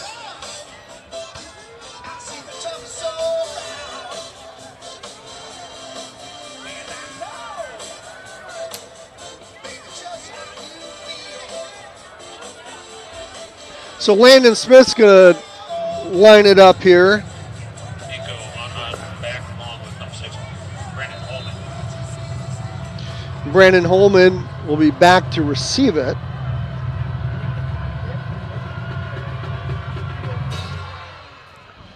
Here goes the kick. Going to be fielded there at the 10 by Holman. He's at the 15, the 20. Cuts it back inside the 25 to the 27. So good return. And good tackle there with Hudson Perry. Hudson Perry having a nice job. Hudson Perry's having he's having a real good night. He has. We've seen him out there on defense and definitely on special teams both ways. Not as great a field position as the Ducks would have liked. They've run it out past the 30 thus far tonight. So ball's going to be set up at the 27, maybe 28-yard line. Yeah, they have 28 on the scoreboard, but it looks like the 27. Right. Here goes Albrecht. Going to hand it up. Going over the right side. I think that is Holman on the carry. Yeah. So he'll get 3. So many bodies in there, and you're just looking for the ball. Yeah, seeing Deacon Parslow in on that tackle. And we've got an injured Falcon down on the field. We're going to take a look is that and see who that might be. I don't know if it's... Yeah, it looks like Jan Jujim, big number 50, and he's holding his leg, so he's going to go to the attention of... Boy, he's had such a good year at defensive line position. Hopefully it's okay. He sure has. Let's pay some bills here. Since 1965, West End Body has been serving Grand Rapids when those days happen, and they do happen. So if you've had a mishap with your vehicle, call Gavin to get everything fixed up. Working with all insurance companies, West End Body is your single source for collision repair. They're located at 1693 Leonard Northwest. And Frank's Market's located at 1020 West Fulton in Grand Rapids, featuring the area's best fresh and smoked kibasas, Awesome steak, succulent roast, hot shots, deli meats, and so much more. Stop in and experience the fantastic service and products the Stanizak family has delivered in Grand Rapids for decades. Since 1933, Frank's Market is the only choice. Say hi to Riley Sack when you're in there, right? I always do.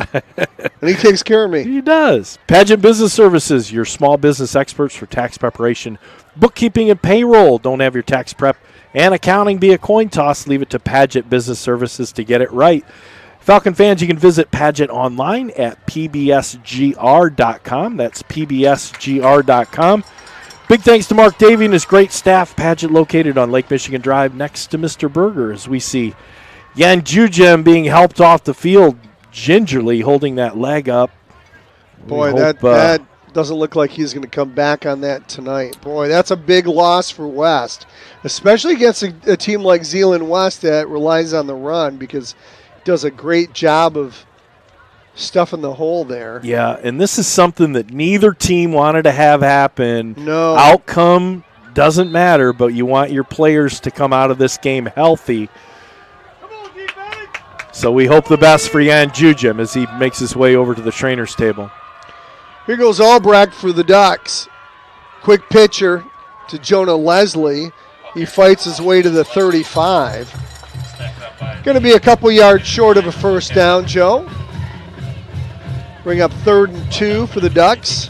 Boy, and they ran immediately to the spot vacated by Jan Jujem. Yeah, sure did. West Catholic defense trying to fire up the fans here. A little bit of a cool night. Beautiful night for football. Clear, cool, and no wind.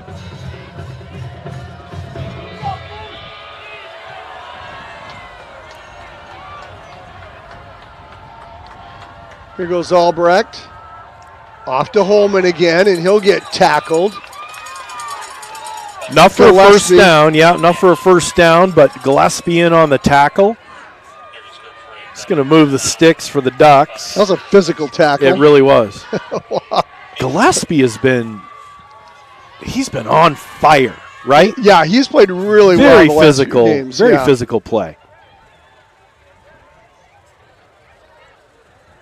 We see Coach Darren Smith calling in the West Catholic defense. A lot of guys in the box, as you would imagine. Yeah, 10 guys near the line of scrimmage, and they'll bottle them up.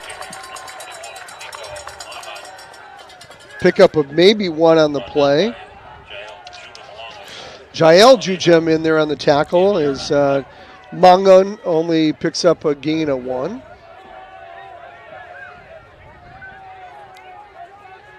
We'll just call him Nico. It's much easier. Nico's to pronounce. fine, yeah. Moungkhoun. Moungkhoun. Here goes a quick pitch back to Holman. He follows the lead blocker, still on his feet, up over the 45 to the 46. Nice hard run by Holman. Boy, a lot of fun watching Holman and Abram tonight. Both running, like you say, beast mode. They are beast mode. Connor Olszewski out there. He's trying to fire up the Falcon fans. Let's go 3rd and 3. Hey, give us a text, 616-262-9270. 616-262-9270. Let us know you're out there listening tonight, whether you're for the Falcons or for the Ducks. As Albrecht gets under center, he's got a full backfield behind him. Taking his time, now he gets under. He's going to hand it off to Jonah Leslie, and he only picks up a yard on the play. Tough yard. Going to bring up 4th and short on your side of the field. Joe, I've got to think with that running attack from the Ducks if they're just going to go for it with 2 yards. It's a long 2, though, Tom. He only got a half yard on that. Yeah. So into the game, getting the play is Drew Albrecht. He's going to bring to the huddle. Well, we talked about stops. They got to get a stop. Let's see if West can do it here on the 4th and 2. Here comes Albrecht. He's going to hand it off. No, he's going to fake it. Here comes the pass wide open. Guess who it is, Joe? Holman. Yes. Yeah. Oh, my gosh. Brandon Holman is having himself a night.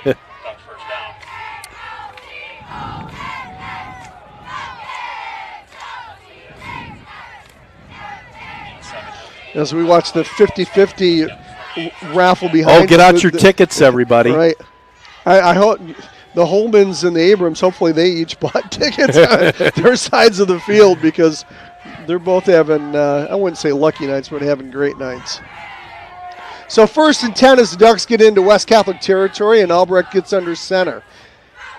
He's going to fake it. Now he's going to roll to his right, and he's going to get stuffed for a loss. Gillespie's there to clean him up as Jujem made the first hit. That's exactly what the West Catholic defense needs. Negative yardage for the Ducks.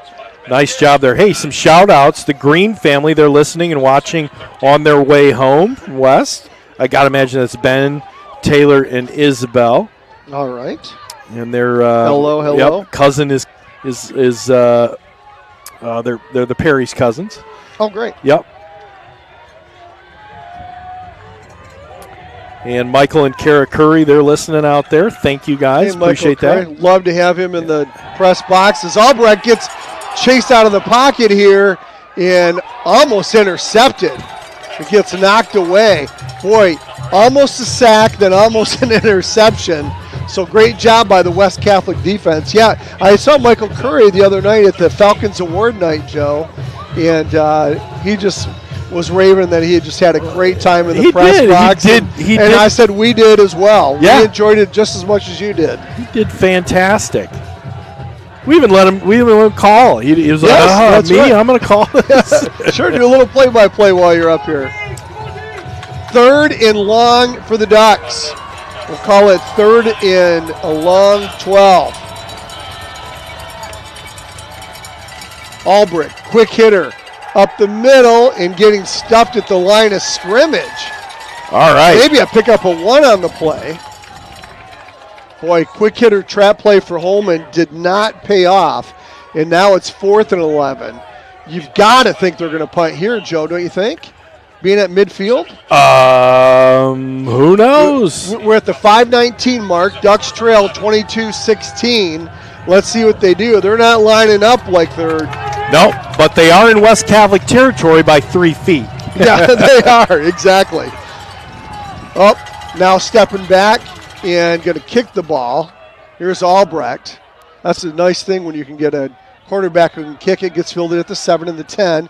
Olszewski still on his feet. Is he'll dance? Hey, nice little pick. Ooh, they better throw that flag. Yeah, that's a late flag. Where's the flag? Big. I don't know. The referee's right there, too. Big number 78. Big number 78, Lachlan Thorson. Offensive lineman. Landon is reading the Riot Act. Yeah, Landon Grove is definitely reading the Riot Act because he got hit out of bounds. That was legit. That should have been a call. Say hi to Jerry. Yeah, Jerry's listening out Jerry there. Wazorek? Yeah, she is. All right. And she spent last couple weeks in Pennsylvania and northern Michigan. Says go West, of course. So West Catholic's going to have the ball at the 18. See if they can capitalize here. Colin Abram over the right side. Fights his way for just a couple.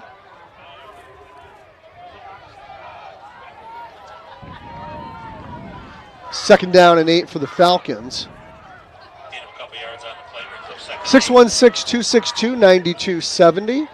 That's 262-9270. Let us know you're out there listening. As Grady Augustin, shotgun formation, he'll have 2 left, 2 right. He's going to step up in the pocket. He's got a receiver there. Cal Peterson on senior night makes another catch as he's at the 38, and Brad Holman knocks the ball away out of bounds. It's kind of chippy. Yeah, a little chippy there. Little chippy. But Cal Peterson's having himself a night. And a really nice job. Again, all these passes that West Catholic's been doing, little outs and whatnot, very possession-oriented. Ball's going to be placed at the 38. 1st and 10 for the Falcons. Still haven't seen Connor Olszewski in the backfield. No carries for him yet as Augustin will go down. He faked it to Abram. And he's thinking, you know what, maybe I should have handed that off. He loses 3 on the play, maybe 4. 2nd and 16 for the Falcons. A little bit of an RPO that went wrong, right? Yes. So negative yardage for the Falcons here, and they're kind of paying us back for that last series, yeah, right? right. Two right, two left as they operate in the middle of the field. They go right to left on your radio dial. Here goes Augustin. He's going to step up in the pocket. He's got a receiver. Cam in body again. That little down and out. Gets the ball stripped out of his hands, but it was out of bounds. So ball will be at the 44. Yeah, nice pickup of about 7 on the play. Right, he caught the ball, made himself a football move, and then it stripped and went out of bounds. So that play counts. West Catholic will have it on the 44-yard line. 3rd and a long 4. Trips right for the Falcons. Nobody here on the near side. Here goes Augustin. He's looking for Owen Hunter. Now he comes back to the middle. Oh, and he had Cal Peterson. Cal Peterson had it in his hands, and you saw him make a quick move. He wanted to run the ball, over the ball before he caught it. Ouch. And that will be a He'll remember that one the next time they throw. Exactly. Looking at scores around the area, Coopersville 14, Cedar Springs 14 in the 3rd. Muskegon taking it on the chin to Cincinnati Moeller 42-6 at the half. South Christian 7, Catholic Central 14 in the 3rd. That's a tight one. High snap, but Peterson gets it. Oh, nice kick, high kick. Call for a fair catch there at the 20. So that's Albrecht, the quarterback, calling a fair catch. Another big one, Division 5, Division 6, Belding 28, Godwin Heights 20, and they're in the 3rd. Rockford 42, West Ottawa nothing. They're at the half. Portland 21, Whitehall 6, they're in the 3rd. Hudsonville 14, Granville 17 in the 3rd. That's a big one. Heavy hitters. A big one. Yeah, Muskegon Catholic taking it on the chin to Buchanan 38-0, and they're in the 3rd. Jenison and Caledonia. Caledonia 7, Jenison 0 at the half. 22-16 is your score here in the 3rd. We've got 3:30 left in the 3rd as Albrecht gets under center, and he'll hit it off over the left side. Breaking the tackle there is Jonah Leslie. So nice hard run by Leslie before they finally blow the whistle after about an 8-yard pickup. So nice hard run as he gained about 4 yards after contact. Just keeps his legs moving. He's a big body and hard to bring down. Turned his back, tried to roll off, but gain of 7. It's going to bring up a 2nd and 3. Look at how much time's off the 3rd quarter already. We're inside of 3 minutes. 22-16 is your score. West Catholic leading Zeeland East. Got a great one here. Tom Mikowski along with Joe Sack. Glad you're with us. Division 4 Ducks and the Division 5 West Catholic Falcons, both 2 top teams. West, of course, you got Zeeland West being the defending champs in Division 4, and you got West Catholic that comes into the game ranked number 3 in Division 5. So that was Jonah Leslie. Picks up first down for the Ducks. Got big Jacob Timmer out there on defense. I think with Jujem out, I think Jacob's going to be playing a little bit more. Yep. He's on the sidelines there. Looks like he's not going to play the rest of the night. Albrecht hands it up the middle. That's 21, Nico. With the carry, he'll pick up about 5 on the play. 2nd and 5 for the Ducks. West Catholic substituting often here, in and out on defense. Keeping a fresh crew out there. 1:45 to go in the 3rd. It's been the fastest game we've called all year. No doubt about it. A lot of rushing yards for sure. T formation for Albrecht. Oh, big hole on the right side for Holman. He fights his way for about 6. And that'll be another Zeeland West first down. They're just efficient, man. They are just blocking schemes, the timing on the blocking schemes. They're just a machine. Yeah, it's very methodical. Yeah. Nothing pretty about it. Mano. Nope. Beat you in the trenches. Let's go. Yep. Ball's down after the run. Quarterback goes to the sidelines, trots his way back, chewing up the clock.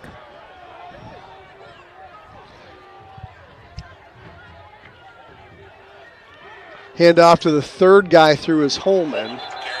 So a little misdirection. Holman gets it over the right side, and he'll get tackled for no pickup on the play. It'll bring 2nd and 10. Deacon Parslow grabbed a hold of him, did not let go. Making a wishbone. The super soft.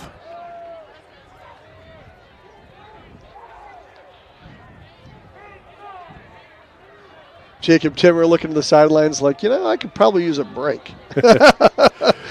Well, we are down to 20 seconds here. They're going to have to snap it because the play clock is 2-second differential. A lot of movement there on the West Catholic line. Here goes Albrecht, quick pitch, and quick hitter. Still fighting his way forward is Holman, and he's only 1 yard short of a first down. Boy, that's a tough run. Yeah, that's going to do it for the third quarter.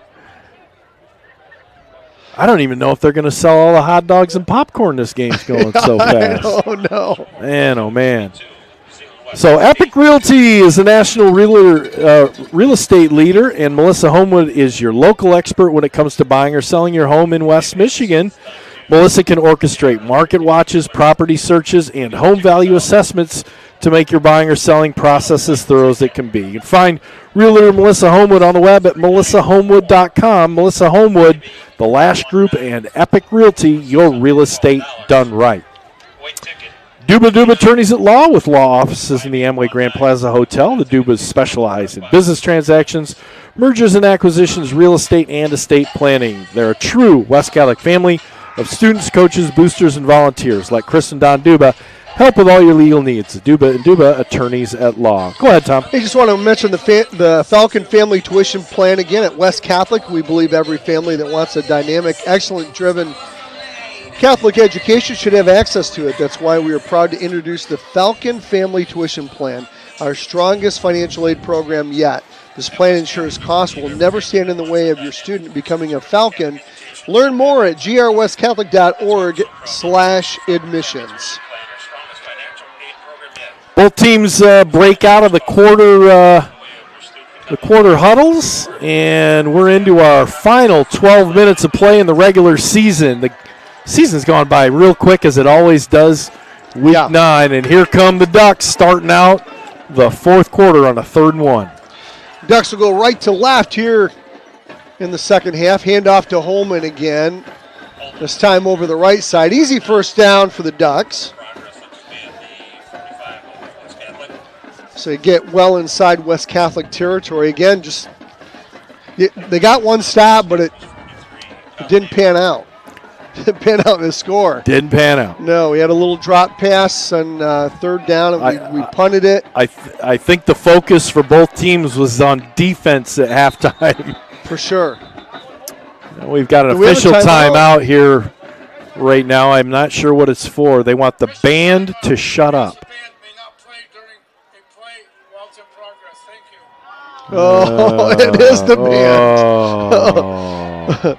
The ball hadn't even been snapped yet. The fans don't even like it. No, they don't. No. Here we go. Sorry, band. Getting kind of picky here. Quick hitter up the middle. First guy through, that's going to be Drew Albrecht. No pickup on the play. A little bit of a jump, and he might have got a half a yard. Nice job by that interior defense. I tell you what, those guys are earning their stripes tonight. And they are undersized compared to the offensive line of the Ducks. Big crew up front. Grayson Ewald there, right in the nose tackle position. Here goes a run over the right side. Boy, a lot of yards after contact. Going to bring up 3rd and short for the Ducks. Almost looked like there was a fumble, but it was not. Parslow on the tackle. Big 3rd and 3. That's big Brady Schultz, too, in the middle there, getting on the ground a lot. Christian Patterson from his defensive end position. Here goes 3rd down. Quick pitch to Jonah Leslie, and he'll get hit behind the line of scrimmage. Ball's on the ground or not? No. Nope, Just a big pile. No gain on the play. It's going to bring up 4th and 3. That's a great defensive stance there. Boy, they might have lost a half a yard, Tom. Right? Grayson Ewald comes out. Like I said, he's been taking a beating there. He's like, hey, I'm going to take a play off. As Luke Momberg goes in to take his place. Here comes Albrecht with the play. He's getting into the huddle, breaks the huddle, and here comes the Ducks. Huge 4th down play here in the 4th quarter. 9:38 left, 22-16 West. Fake handoff, and here goes the tackle, and he gets rid of the ball. I don't know if they're going to call that an incomplete pass, but nice job on the 4th down stop for West. Yeah, huge stop. Big time. Roll out to the far side of the field and great pursuit. Who was that came in there? I'm not sure. Was it Deacon Parslow? But man, oh man, it had Albrecht right at the knees, and he did a little side swiping Brett Farvish. Got rid of the ball, but he wasn't outside of the tackles, albeit it was 4th down. It's going to be a turnover on downs on the incomplete pass, and there's another break that you're looking for here, Tom. Decent field position. They've got 54 yards to pay dirt. Let's see how the Falcons can use this 9:29 remaining in the game to lengthen their lead. I think Mossy Wickstrom may have been in on that as well. Mossy. Boy, coming He's in a off fun the guy, edge. man, I'll tell you. Colin Abrams stays in there at running back, I formation behind Augustin. He'll get the ball up the middle, looks to dart outside, fights his way, gets an ankle tackle as he goes down at the 50. Running really hard. 2nd down at the 9:15 mark. And, you know, this is a game where a finesse runner does not work. No. This is you need a physical, strong runner. And Abrams been like running this. strong all year long, but it's like another notch. Definitely another notch tonight. Here goes Augustin. Looks on the near side, down and out. There's Thomas Puxta. Big gainer, he's in for the touchdown! Touchdown West! Thomas Puxta breaks some tackles, and he goes the distance. 54 yards on the pass from Grady Augustin for another custom caulking touchdown. Yards after the catch, Tom, was amazing. Joe, I thought he was going down at the first contact. First contact, yes. I was kind of thinking he had that's to the keep end of his the feet. play. He was fighting that sideline all the way down, broke a couple of tackles and into the end zone, and it looks like they're going for 2 again. Boy, I tell you what, Puxta's been silent all game, and we said you're going to hear from him before the end of the night. Well, you heard there as Augustin gets it. He looks in the middle. He's got a receiver there, incomplete. Boy, Landon Grove definitely wants an flag. Interference call there. He's not getting it. Oh, man. 28-16 is your score. 12-point lead for West at the 8:45 mark. Boy, not happy.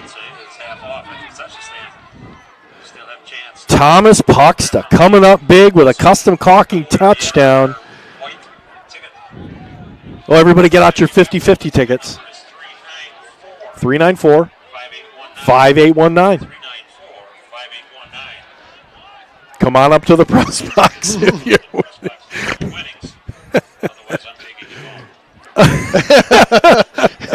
Mark Naraki said if nobody comes up, he's taking it home. Oh, that's fun. All right. So West Catholic extends their lead 28-16 at the 8:45 mark. And now it feels a little better right now, doesn't it? It does. A little bit of a breathing room. A little bit. Not a lot. Not a lot. The Zeeland West team, as we know, can score quickly. Here goes the kick. Line driver. Going to be fielded by Nico at the 12, 13, up to the 20, 30, 35, 38, up over the 40-yard line. Oh, it's too much. Yeah, these yards after contact. Wow. So it's Nico Mancon. And Manghon Gets it back to the 40. Great field position for Zeeland West. We're at the 8:37 mark. 28-16 is your score. West over the Ducks. No, good crowd here on week 9, and Zeeland West traveled well there. They filled up the stands on the opposite sideline. Here goes Albrecht under center. He's going to quarterback keep it. Follow up. Nice block on there on the outside. Trying to strip the ball is Olszewski. He loves to do that grip and rip. Yep. But pick up a 5 on the play. It'll be second down and 5. If Albrecht had a pocket in his football pants, that ball would have been in it. He hid that so well. Put it on his hip. How about the pulling lineman, Mason Myers, number 50 for the Ducks there. The big block. Big fella. To Spree Albrecht. Tight formation. Quarterback keeper over the right side again, following the blocks and picking up 4 on the play. And Holman. And guess who's leading the way over there is big number 50 again, Mason Myers. Holman's going to have a couple hundred by the end of the night, don't you think? Yeah. Yeah. He's definitely been the feature back. Holman, right. Got to hand it to the West Catholic defense. This is a difficult offense to defend, and they've done a nice job so far, only allowing 2 scores for the Ducks after they put up 62 last week. Here goes the direct snap. Holman gets it again over the right side, finds a hole, fights his way. He's going to get down almost to the 40-yard line. Easy first down for the Ducks and for Holman. Guess he's taking an ice bath after that. The physicality and the number of runs for Holman. Abram comes out from his linebacking position. Deacon Parslow in.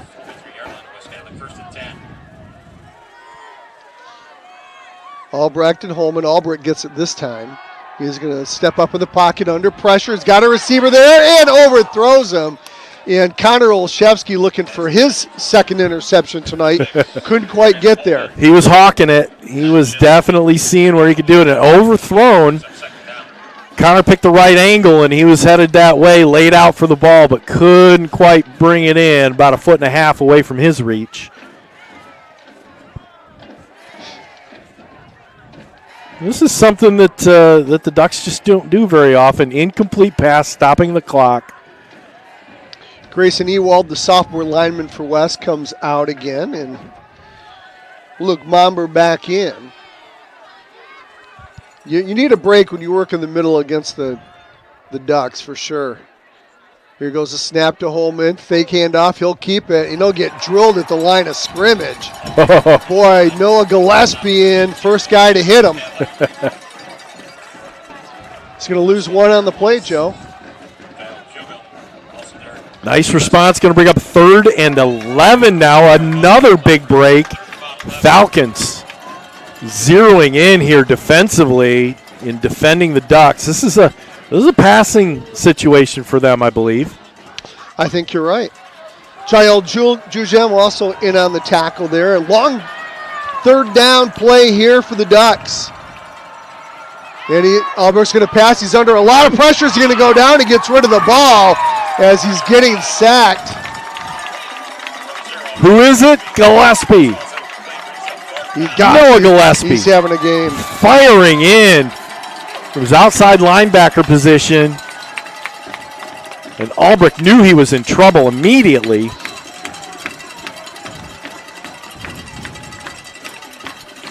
Here comes up the 4th down play. They really have to right now. 6:09 to go in the game. Yeah, they got to go for it. And they got to go for it.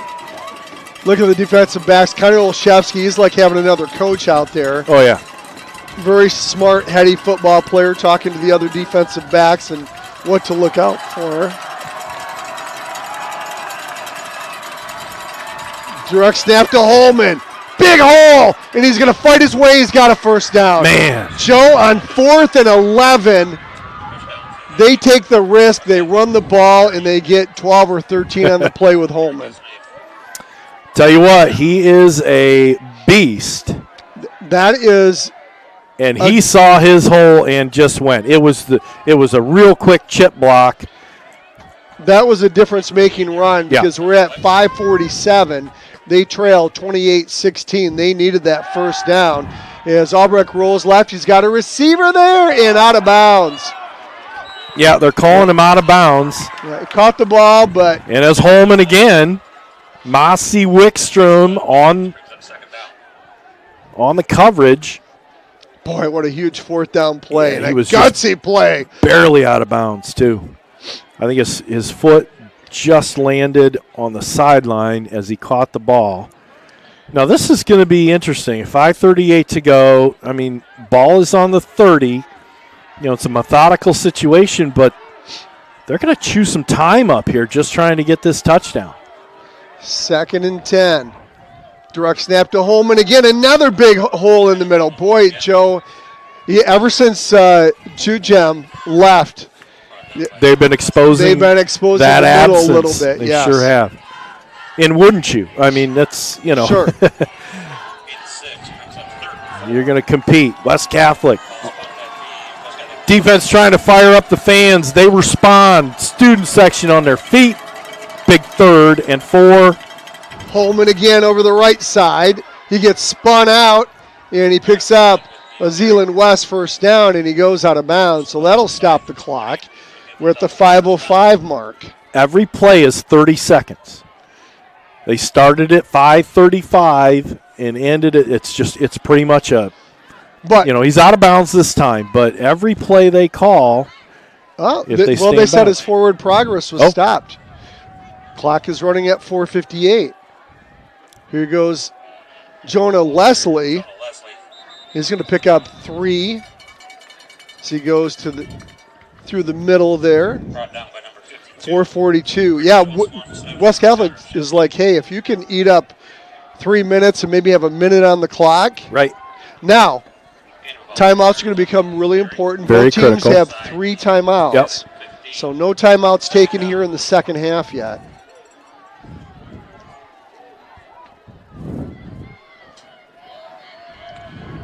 Nico will go slot left.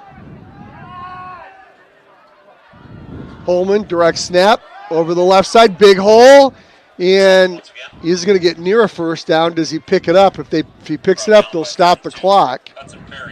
No, 3rd and a half yard. And that's important, Joe, because that doesn't stop the clock. Clock keeps on ticking because he didn't get a first down. Right. They're inside the 10, near the 8. And more importantly, inside the 4-minute mark. Yeah. West Catholic wants them to chew up some more time here. Here goes the direct snap to Holman. And he's fighting his way. He's inside the 5 to the 3. You might as well just have like 8 guys key on Holman because he's just getting the ball every single time. So he'll pick up a first down. It'll be a 1st and goal at the 4. We're at the 3:35 mark. Clock keeps running. 3:30. First down. Again, West would love for them to take 3 or 4 downs here. Here goes the snap. Guess what? To Holman. And he'll get stopped right away. So maybe picks up a gain of 1.5 yards on the play. 2nd and goal. Called it at the 3. Mossy Wickstrom in on the tackle. Yeah, along with Deacon Parslow. Stopped him right away. Here's a hurry up. We haven't seen this. We have not seen that. Direct snap to Holman again. He moved early, and Landon Grove is upset. Now he gets stopped short of the goal line. He wanted a false start there. He's got a legitimate argument. He does. Holman went a little bit early. Going to be 3rd and goal now from the 2. Clock still going at the 2:45 mark. Zeeland West has said, we're not calling timeouts yet. Little substitution here for the Ducks. Albrecht in. He's going to be under center. Guess who's probably going to get the ball here. Here goes Albrecht. Hand off to Holman again. Does he get in? He's close. I think they're going to mark him short, Joe. Oh, fumble on the play. They're going to call fumble. Mossy Wickstrom came off saying West Catholic. West Catholic. Oh, my gosh. On the 1-yard line, ball was fumbled. And West Catholic comes up with it with 2:22 remaining in the game. And we don't know who came up with the fumble. No, we don't. But what A game-changing fumble at the 1-yard line. Steve Broom's trying to figure out who got that. He's going. You know what? They must have fumbled it into the end zone. Oh, that's bringing the ball out to the 20. So that's a touchback then. Yeah. So a fumble into the end zone. Huge turn of events as the Ducks were looking to close the gap here. 28-16 is your score for West. Now West is going to look to milk the clock, but remember, Zeeland West has Okay, we got a flag on the play. Let's see what this is all about. I didn't see anybody on West Catholic move, but they're going to pace it off from West Catholic. So it must have been an illegal procedure call. You know, I think the static that we're hearing on here is every time Carson turns the van on and turns the heater on. That heater, oh no, it's against the Ducks. So 5 yards. It's going to be 1st and 5 now. So 2:21 left in the fourth. West Catholic holding the 28-16 lead. Here goes a handoff to Abram. He's got a lot of room to run on the far side. Still on his feet. And he'll get tackled down and spun around at the 41. And it's a West Catholic first down. Nice 15-yard run there. And he had some great blocks on the outside. I think that was Owen Hunter. Some huge blocks there on the left side. And when are the Ducks going to start calling timeouts? Including We're under 2 minutes to go. I was going to say, including Aiden Grablin, the sophomore lineman over there. Great blocking over there to spree Abram loose. Abram gets the ball again. He gets hit behind the line of scrimmage. Nowhere going. Guess what? Zeeland West knows who's getting the ball. Here comes a flag on the play. A little extracurricular activity there. And that's going to be, that's going to be a personal foul of the 15-yard variety. Landon Grove is pointing first down on the sidelines. Yeah, I think that's going to. So we got a little conference going on at midfield trying to figure this out. I think Drew Albrecht was a little frustrated there, and I think he took his frustrations out on Owen Hunter.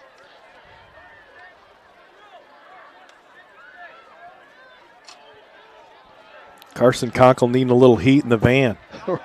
Might need Duba and Duba here to sort this out. Here's the call from the official. Unnecessary roughness. Grasping the face mask. Number 3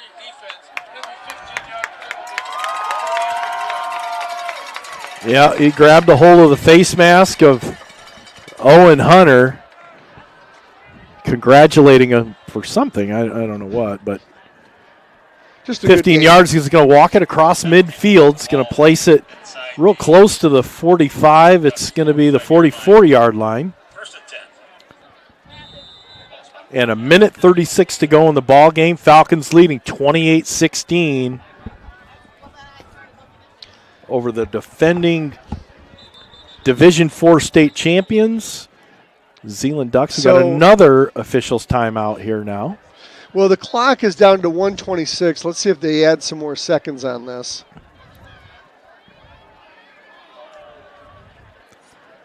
Please reset the play clock, the game clock, to 1:36. Start the game clock and play clock on my whistle. Thank you.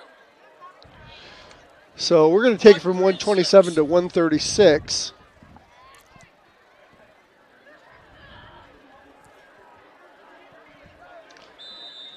Now they can roll it. Now they're going to wind it. And West Catholic's going to watch that clock tick right down. It'll be under. It'll be at 1:10, I believe. Excuse me, 1:15 to go when they finally snap it. Yep, there goes the 10-second mark at the 1:23. It'll be about 1:13 probably, or as close to 1:13 as they get. They might even West call Catholic's a going to take a timeout. timeout. Yep. Yeah, 1:14. Yeah. Coach Grove takes the timeout. Well done. Yeah, organize this last minute 14 for these guys. Remind them no turnovers. Remind them no turnovers. If you're running the ball, you better have both hands around it. Exactly. Hey, fall's absolutely the perfect time to create the beautiful landscape you've been wanting outside your home. And Shaner Avenue Nursery is the team you need to make the project a reality. Kristen Perez, proud West Catholic parent, will meet and design the look you want, making your home the envy of the neighborhood. Contact Shaner Avenue Nursery and Kristen Perez at 616-293-7228 or check them out on the internet at ShanerAvenueNursery.com. And if you need to repair or replace your roof, choose Moore & Sons Roofing. Moore & Sons, where you don't just get a great roof, you get a great roofing experience. The quality and craftsmanship that they invest in every roof is second to none. So for all your roofing needs, choose Moore & Sons Roofing, and Owens Corning Certified Contractor. Zeeland West broke their huddle. West Catholic now comes to the line of scrimmage. Yeah. Julian Cato checks in at running back. All right.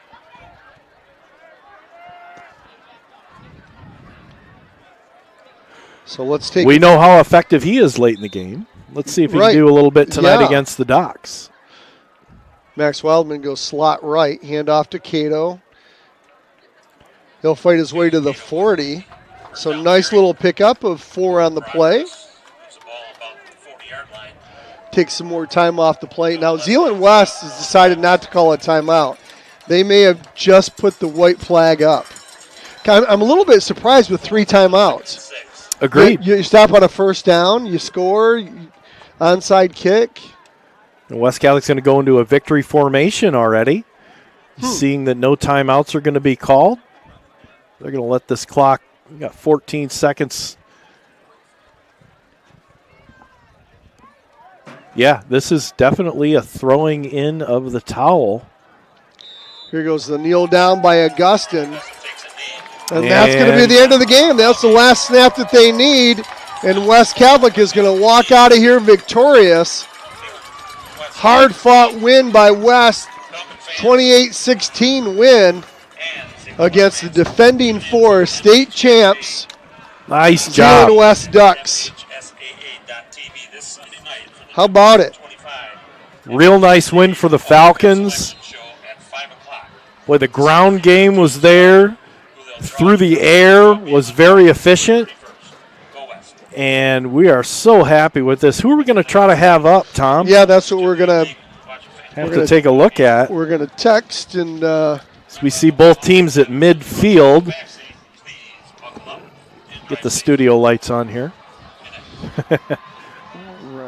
Hold on one moment. So pretty dynamic end of the ball game as Zeeland West fumbled the ball. It appeared in the end zone as they were trying to get in, and West Catholic got that ball. It was a touchback. Took it out to the 20. A couple of plays later, found themselves out to the 50, and a personal foul against Drew Albrecht. A little bit frustrated, I imagine. And West Catholic ran the clock out without any timeouts called by Zeeland West and come up with a big 28-16 win over last year's Division IV state champions. And great season for West. They finish the regular season at 8-1. And we'll be looking on to the playoffs, but a big loss tonight, it looks like, in Yan Jujem, big number 50. No, we haven't. And we're going to try to get Colin Abram up here as our player of the week for the interview. We'll be texting that down, and Colin being a junior won't be making the senior walk along the field, so it'll be good to have him get up. We see down in the end zone, the student section surrounded the players. Thanks, Steve Grooms. And the players are going to line up and get a congratulatory talk by Coach Grove, and we will try to get them up. And in the meantime, let's go over some stats, courtesy of Steve Grooms. Cut to the press box. Welcome to the post-game show. Tom Mikowski along with Joe Sack as we look to get Coach Grove and Colin Abram up here. And Coach Grove's getting interviewed by TV right now at the 40-yard line, so it might be a little while before they come in. Might be a minute. We'll try to fill the time, right? Yeah, but very, very even stats as Naraki gets his 2 seconds of fame. The real voice of the Falcons, Mark Naraki. 299 yards of total offense for the Falcons on the ground, 152 yards rushing on 22 attempts, and a really nice nearly 7 yards per carry average on the night. Most of that at the hand of Colin Abram, who we will hope to get up for an interview. 12 carries, 127 yards, over 10 yards per touch. And the first game with Connor Olszewski with no yards rushing, I think, all year. Exactly, yeah. Giving him a little bit of a rest, exclusively having him as a defensive player and then a punt returner. And getting ready for the playoffs. Very smart move. Didn't hurt the team at all, as Colin Abram did a great job with his 127 on the ground and a touchdown. Owen Hunter had 1 carry for 11. Grady Augustin had 4 carries for 16. And Julian Cato had 4 carries for -1. He had a few carries in there that were negative yardage. Through the air, Grady Augustin did a nice job again, 12 of 17 for 147 yards and 3 scores, the last of which went to Thomas Puxta, which was a 54-yarder for a touchdown. He's his only catch of the night. Cal Peterson had 4 catches for 45 yards and a touchdown, and Owen Hunter had 1 catch for 10 yards and a touchdown.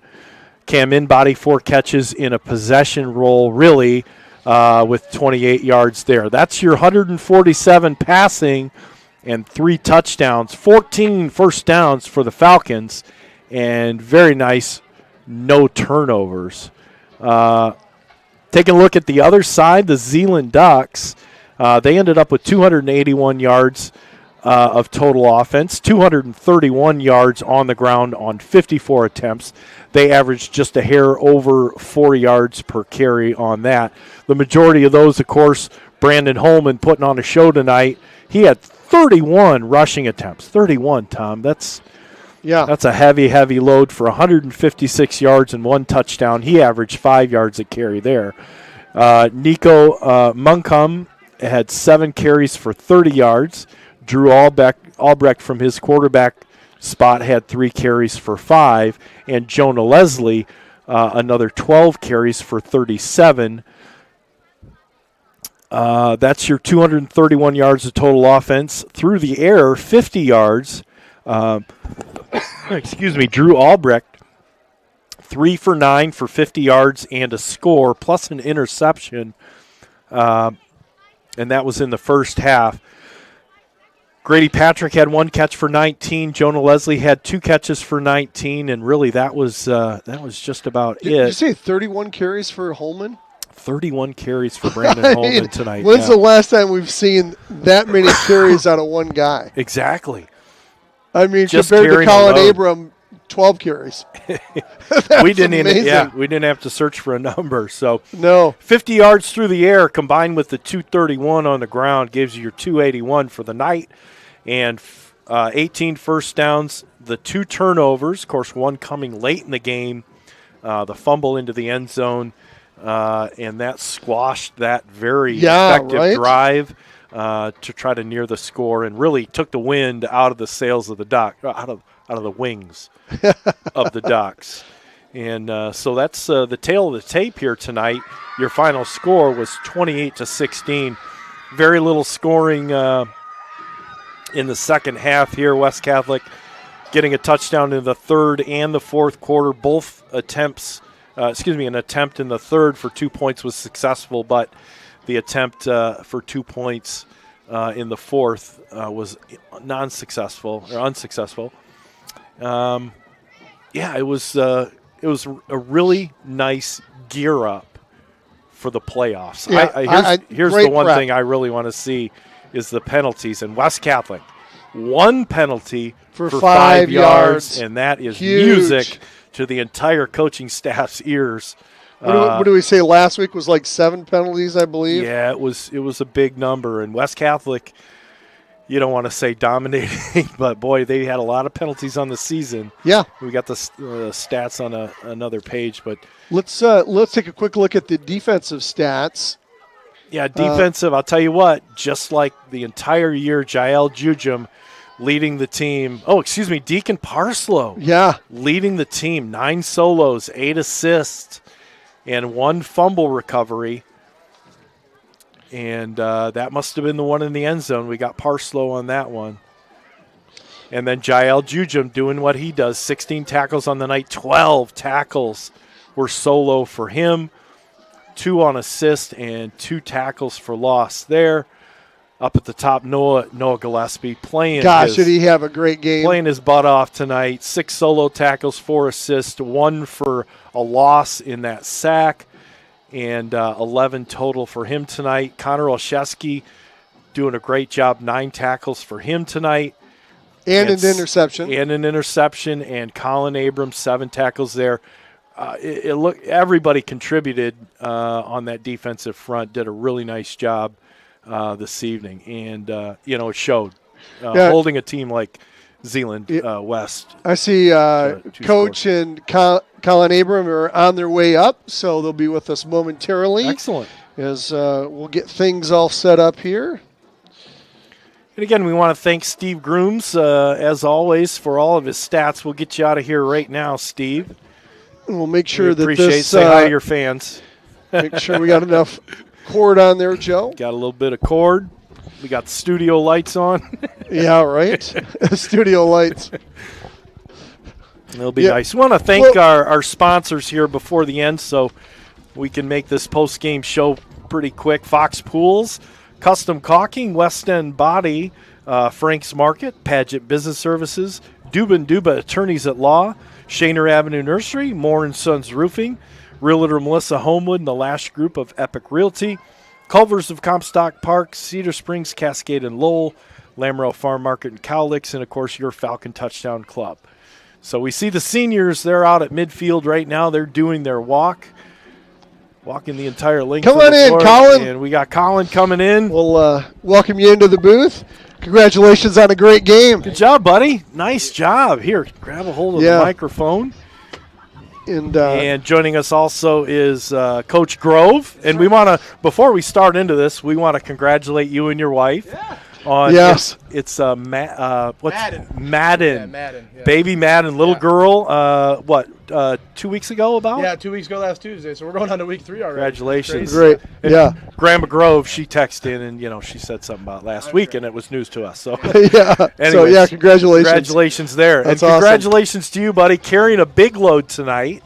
Yeah. Connor Olszewski on the sidelines for offense this week, giving him a blow for playoff readiness, and you did a really nice job tonight. Thank you.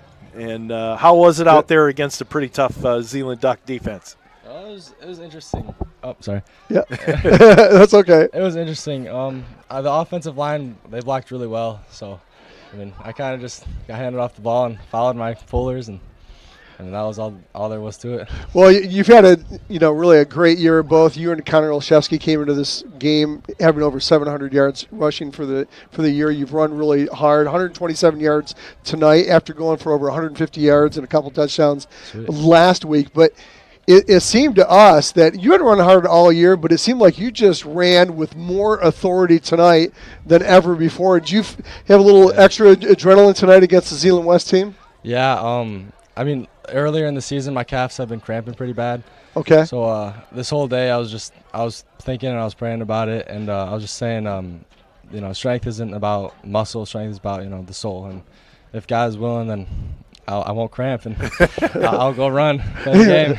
Well, and it probably takes a lot out of you playing against not only the physicality on the offensive side of the ball, but you're playing a Zeeland West team that requires a lot of physicality on the other side of the ball. Oh, yeah. You had a great week last week defensively as well, as you contributed 7 tackles. You did the same thing tonight. Talk about that, what that takes out of you physically playing both sides, because you never seem to run out of energy, that's for sure. Yeah, the coaches, they do a good job at practice keeping us conditioned. I think we had to switch up our conditioning. We did. Because okay. Seemed like we got a little soft. Okay. It paid off. Coach Grove was being too nice earlier. We had to go back to our roots a little bit. Yeah, but that's good. That's good. That's good. Me and Wildman were splitting. We would go every 3, so I was confident when I was out, he'd get the job done. When he was out, I would get the job done. So awesome. it was nice. Well, congratulations on a great game. And defensively, playing 2 ways, you did a really nice job. Thank you. Big night tonight, Coach. We'll get to you in a minute, but I'll tell you what. How was it? Brandon Holman, 31 carries tonight. He was a beast. Big number 6. Who's that? He's the guy that touched the ball 31 times for Zeeland West. They're fullback? Yes. Yeah. What about him? I think we did a good job stopping them. I mean, our defense, you did, did pretty well. Yeah. Anytime you stop, the Division 4 reigning state champions. They were in 3 last year. Yeah. We were out for revenge. Yeah, that's right. Anytime you could stop that unique offense of that power T, you guys have done a really nice job. Yeah. So good. Credit to Smitty. The game. It was still kind of up in the air late in the 4th quarter. Huge turnover. We couldn't see it here in the press box. Who ended up recovering that fumble? Do we know? I didn't see. I have no clue. Ball, and I was like, oh my gosh, I think we have it. Yeah, there was just this huge it ended pile. Up being Deacon Parslow, I think it was. He was going crazy around the 50. Probably. But that was a huge turnover. Is there, chipping away at the time, the clock was still on your side a little bit as they kind of milked that clock down, but to get that turnover was really the turning point of the game, right? Mm-hmm. Yeah, we were just on the goal line and everyone was like, let's do it, come on, let's get it. And nice. Coach called Rambo, and that's everyone blitzing, so we knew, the person who wants it more is going to get it, and we wanted it more. That's exactly so what That's happened. great, I love that. Coach Grove, why don't you grab a hold of the mic? And Colin, really nice job tonight. So, Coach, what happened this past week other than, getting a little bit more physical into practice? How was it to prepare for these guys? Yeah, Coach Smith is as good as they come in preparing, especially for this offense. He's done that. Like our first game ever together, we shut down Edwardsburg, and that's kind of where it started. And our kids that have been in the program for 4 years know what that looks like and what it feels like, and that's a credit to our kids, like answering the bell and the toughness. It takes a little bit to get used to the feel of what it looks like coming at us, and we knew that, and we just stayed steady and we trusted the course. And then the turnover down there too, I got to give them credit because we work turnover circuit. We talk about cup it in the second or third minute, working at the ball, and that's a credit to our kids understanding the assignment and buying into what Coach Smith has sold over there. And I think that's a testament to our team this year. Is like we're at the one, like we're not dead yet, and it's like we're gonna keep fighting until we tell us to stop fighting. And that's that was the case tonight. There's a lot of times where we had some adversity. We had some things not go our way in regards to some calls or bounces, whatever it may be, and we didn't flinch. And I'm proud of our kids for that. Proud of this guy for stepping up and answering the bell. And it's like he said it best. He's as consistent as they come. He's strong in his faith and is strong in himself and confident in himself. And that's he's a good example for other players and what it should look like, especially to be a junior and be a captain here like that. It says a lot about him. That's fantastic. Along with the run game, it seemed the passing game went very well tonight. Yep. No turnovers. That was the huge Yes. key. 1 penalty for 5 yards tonight, so that's a big win for the coaching staff overall and the team. But a lot of just really possession offense, right? Short passing, didn't take a lot of long shots at all, kept everything in touch and close, and kept the team moving down the field on a regular pace. Yeah, and we worked that all week, and we said all week, listen, they want to keep everything in front of them. They play a too high structures defense. They're playing quarters, and we're going to take what they give us. And if we maximize our possessions without turning the ball over, we felt really good. And we didn't turn the ball over, and we maximized all of our possessions except one, really, the 2-minute drill. We didn't get it down there all the way, but that's hard to do with a minute. And then we had the punt one off of a drop. So, but really it was one possession that we didn't maximize. But sometimes punting is not a bad thing. And in playoff football, which we treated this week like a playoff game, sometimes you got to punt and flip the field. And it was a great job by Cal off of a drop pass coming in, and next play, and he had a great punt, great job by Crew Empty on the snap, great coverage by our guys. So, those were the little things that I think separated us. Like we had a bad play, but the next play wasn't worse because of it. So, it was a really good night for our guys. So Sunday night, You'll find out. Yeah. And so a team get-together as usual? Yeah, we'll be at Best Side watching it, and then coaches will get to work from there. So as far as we know, it's been thought that maybe Oak Ridge would be an opponent or perhaps Whitehall. I saw that Whitehall was losing. I was searching for the score, couldn't get it, but Whitehall was losing. Those potential suitors for next week, your thoughts there? Really, it's like I just told our guys, like whoever it is, like it doesn't change our approach. Yeah. It's that we respect every opponent the same anyways. Whether it's Whitehall, whether it's Oak Ridge, whether it's insert team A or B, they're going to get our same attention no matter what. So for us, it's just staying consistent. We're going to come in tomorrow morning and lift and get feeling better, watch some film, learn from mistakes that we made tonight, watch the playoff party on Sunday, and really, it's really the only thing that matters is who we draw for round one. And anything beyond that is not important to us right now. So we're worried about the next one. It'll be right here at Falcon Stadium, which is a big deal. Point structure, we're way up there second, so that's going to be a real big advantage for West. Yeah, our seniors get to come back here again, and that's a big one. So I'm happy for them to get to play another game here. Absolutely. Well, congratulations, Colin, on a wonderful game, both offensively and defensively. And not only this week, last week was a tremendous job. You've done a great job all season. So keep up the good work. Coach Grove, congratulations on this win, and congratulations on the conference championship, the fourth in the row for West Catholic, and good luck next week. Thank you. I got to say hi to Grandma Carolyn again, and my sister Brianne and her husband Kim with my niece Kylie, because they always watch, and they got mad at me the last time I didn't say hi to them. So I can't say I missed them this time. There you go. Colin says hi too. I made a promise to Owen Hunter. There you go. Oh, baby. All right.